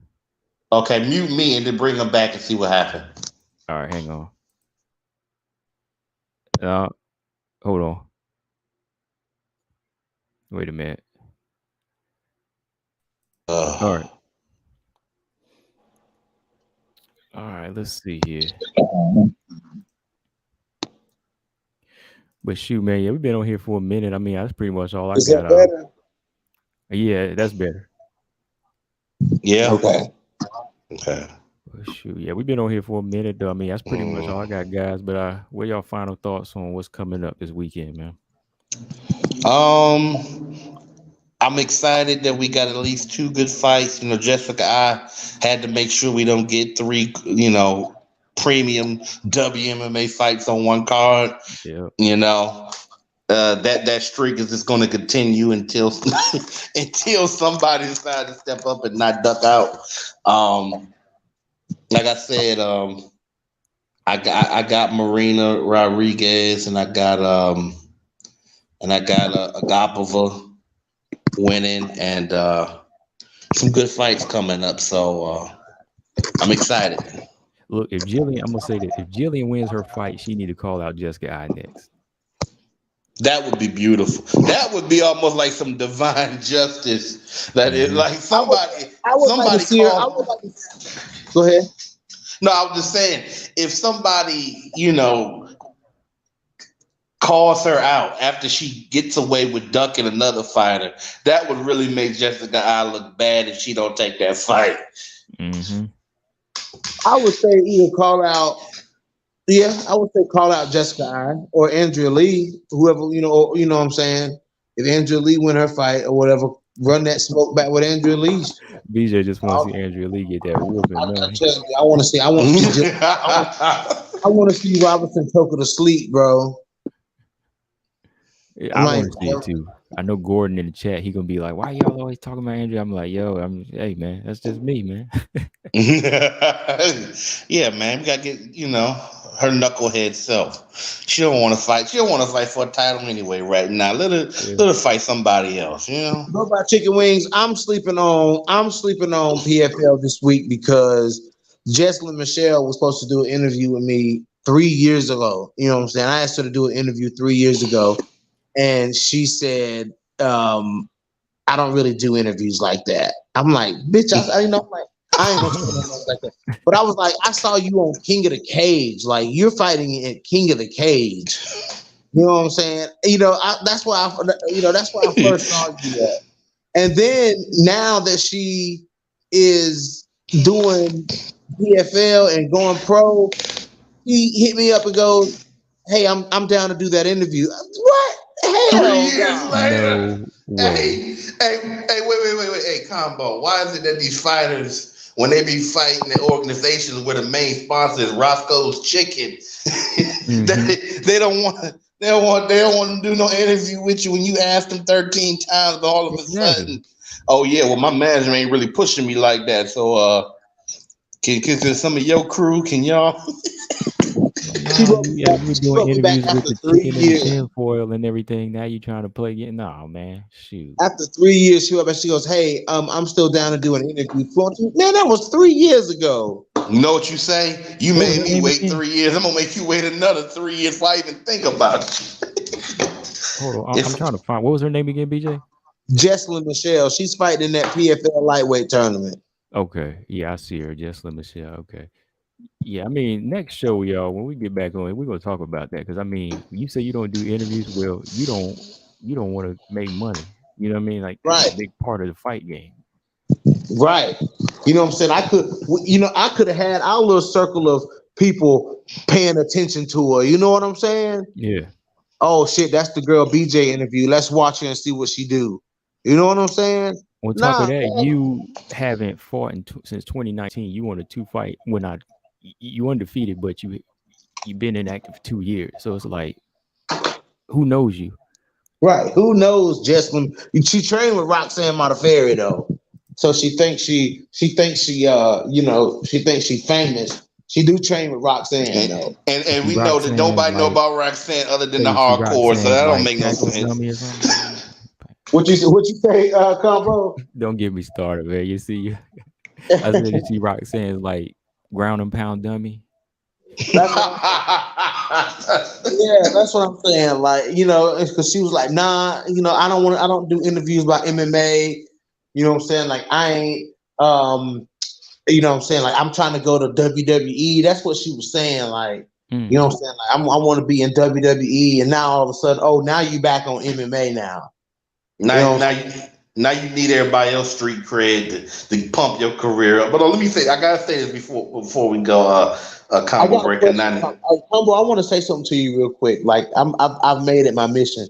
You remember go back a few years when Kerry Melendez fought Dakota Zimmerman in Bellator, and that jiu-jitsu girl who was just like stuck to Kerry Melendez the whole fight. Yeah. Dakota Zimmerman left MMA. She had 2 more fights after that. I interviewed her. Yeah, I remember her. And she left MMA. She told me she fell out of love with it. She been eating the BJJ world up, bro. Wow. Like Dakota Zimmerman. When I tell you, like, she got so many medals and shit, you know what I'm saying? Like, she eating the IBJJF world up, bro. You know what I'm saying? And then I hit her up the other day. I was like, have you thought about fighting again? You know what I'm saying? She was like, she goes, I hit some pads the other day. You know what I'm saying? So she was like, and you just, because I keep asking her, because she told me a couple years ago, I fell out of love with MMA. I'm literally trying to like push her over the edge because she keeps saying she's getting the urge to fight, bro. I'm telling you, man, that's another threat. That's another jiu-jitsu threat. If she can get back in it, dude, she be one to watch out for. Yeah, she needs to go over to that organization, PAWFC. I mean, that's like a small women's organization. See if she can still bang with them. Yeah, dude. Because, dude, when she fought Kerry Melendez, they thought Kerry Melendez was gonna knock. She went to a split decision with Kerry Melendez, bro. Man, that's good. Yeah. So I'm trying to push her over the edge, bro. If so, dude, I'm gonna be eating her up for interviews. No, high five. JJ Aldridge fights Jillian in March 12th. But if you're talking about Joanna, I don't know when she fight. Let's ask Robert Henry. When's Joanna fight, Robert? She trained. Joanna who? Never mind. See, I don't know who that is. If there's not a fight being announced, I don't want to hear it no more. Who? If there's somebody else with that name, Joanna. The question is who is Joanna fighting and who is McFarlane fighting? I only got one half of that. The other person I don't even acknowledge right now until they actually have a fight. It's been like 2 years and some change. Liz Carmouche getting title shot, right? So it's gotta be Deanna Bennett, bro. Oh yeah, Lee Malay versus Deanna Bennett. That would be good. That's a good fight. No, but let me say this real quick. Final thoughts for now on Roxanne Modafferi, right? All you Roxanne Modafferi fans, especially the people who was at the arena, but everybody in general, right? And this is bigging up Casey O'Neill a little bit. Let's go. I never seen so many people who act like they didn't even care about Roxanne Modafferi out there booing, talking about my grandma. She's beating up my grandma. Like, shut up. Just because she's the older fighter and she getting beat up. And then what did Roxy say before the fight? Everybody talking about what Casey said, but what Roxy talking about? I'm looking for a finish. She's sitting there getting right hand countered all night. I mean, now Roxy was down for the fight, but still, she got beat up in that fight. Roxy got ate up. Then they gonna actually boo Casey O'Neill after she gave Roxy her props at the end of the fight. I mean, she went down to the knee like Anderson Silva and Izzy and Izzy. You know what I'm saying? So you know what, man? I just thought that was just so hilarious. How all of a sudden now these people, was in love with Roxanne Modafferi. When Roxanne Modafferi act like she didn't even care about her fans until like the last year or so. All of a sudden, she wanted to end it. But the thing is, everybody loved Casey O'Neill before the fight. Not Casey O'Neill, the bad guy. But see, that's why I was like, Casey gave everybody what they wanted: a good fight, a beat down, and she's new blood for the division. Like I said, it might sound like y'all think I'm harsh on her, but I think she's good for the division. I was picking her to win, and I knew she had that type of skill that was going to beat Roxy. So I'm like, what more do you want as fans? Like, why y'all booing somebody that's going to eventually want to get to the top MMA five? you know, challenge the champion. Roxanne don't want it. Roxanne don't want it. So what, y'all want somebody in the division that don't want to fight the champion? You know what it is. It's because MMA fans ass backwards even when it's straight. It don't matter what they say they want. They're like music fans. They finicky. They say they want one thing, then somebody give it to them. Nah, she too cocky. She too competitive. She too this. She too that. Not enough that. I'm like, what do you want? Yeah. Anyway, I'm getting ready to eat me some food. Where can you follow you at, man, before you go, man? Where can you follow me? Yeah. Well, I'm on hiatus with the Savage WMMA fan, but you can follow me on Instagram. So one of my Instagram page got hacked. So I meant to ask you about that, but I didn't want to DM that. I didn't want to DM that account because I thought it was going to hack me. So yeah, you saw something happen. Okay, so I got a new account, similar name, but the difference is it's at Robert Henry Poetry on Instagram. It's still Robert Henry on Facebook. If anybody want to hit me up on there, yeah, of course not. Like I don't want to hit up your page. You when it comes in my suggestion. Hey, no, look. All jokes aside, look for the cover. Look, because there's a whole bunch of people with that name. Look for the Norton Anthology cover on the little whatever icon. That's me. That's mine. And not the Xiaonan profile. Hell no, I never show anybody that one. Okay. I got a reputation to maintain, just like everybody else. So anyway, politics. So, no, but look, anyway. And I'm within the next month or two, I should have some more poetry and stuff on my on this account that's on YouTube, Robert Henry Poet. So I'll be busy. I just won't be on the MMA. If you don't see me around, it's not because I'm not a fan anymore. It's just because I have other things to address. But I might come back like Jordan wearing the 4-5 one day. So stay alert. Oh no, I'll be playing foosball. I'll be on the foosball tape. Table tennis. All right, let me get out of here. All right, man, I'm gone. Peace, y'all. All right, you BJ, man. Let everybody know where they can follow you. King BJ, right? That's right. You know it. King, no filter MMA Savage. No, I'm just playing. No Filter MMA on YouTube, at No Filter MMA on Twitter, at BJ Johnson 1989 on Instagram. I gotta change that name. But I do have a big announcement coming up, guys. Yeah, I'm not gonna leak it right now, so just stay tuned. I've been telling y'all, man. I got to get back to those all that article writing, man. It's been itching me to death. So you know what I'm saying. Had a couple. I posted it on my Twitter. You know what I'm saying. Had a couple people reach out from different MMA news outlets, media outlets. So, you know what I'm saying? It was like, your WMMA channel, like you talk about the women's, you know what I'm saying? Like, we would love to have like a dedicated women's article writer, putting the female content out there. So I was like, ooh, that would be fun.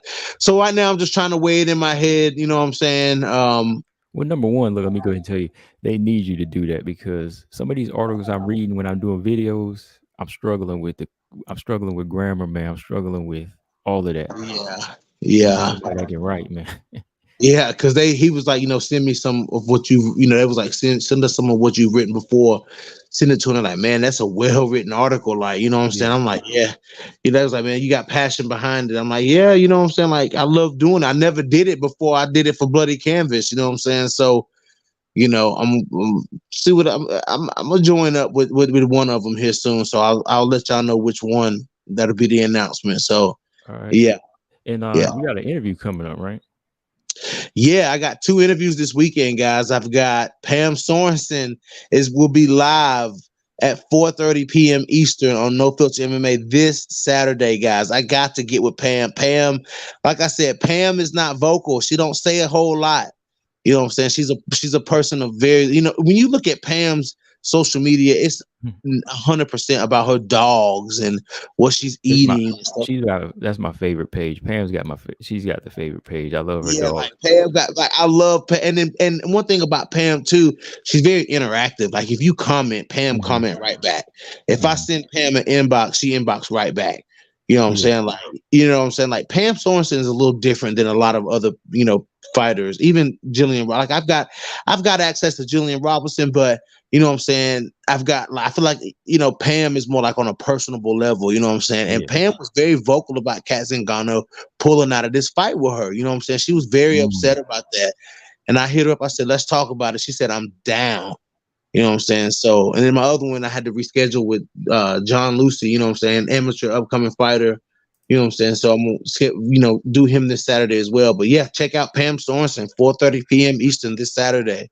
All right, Yeah, sounds I'm, good. I'm, Shout out to Pam.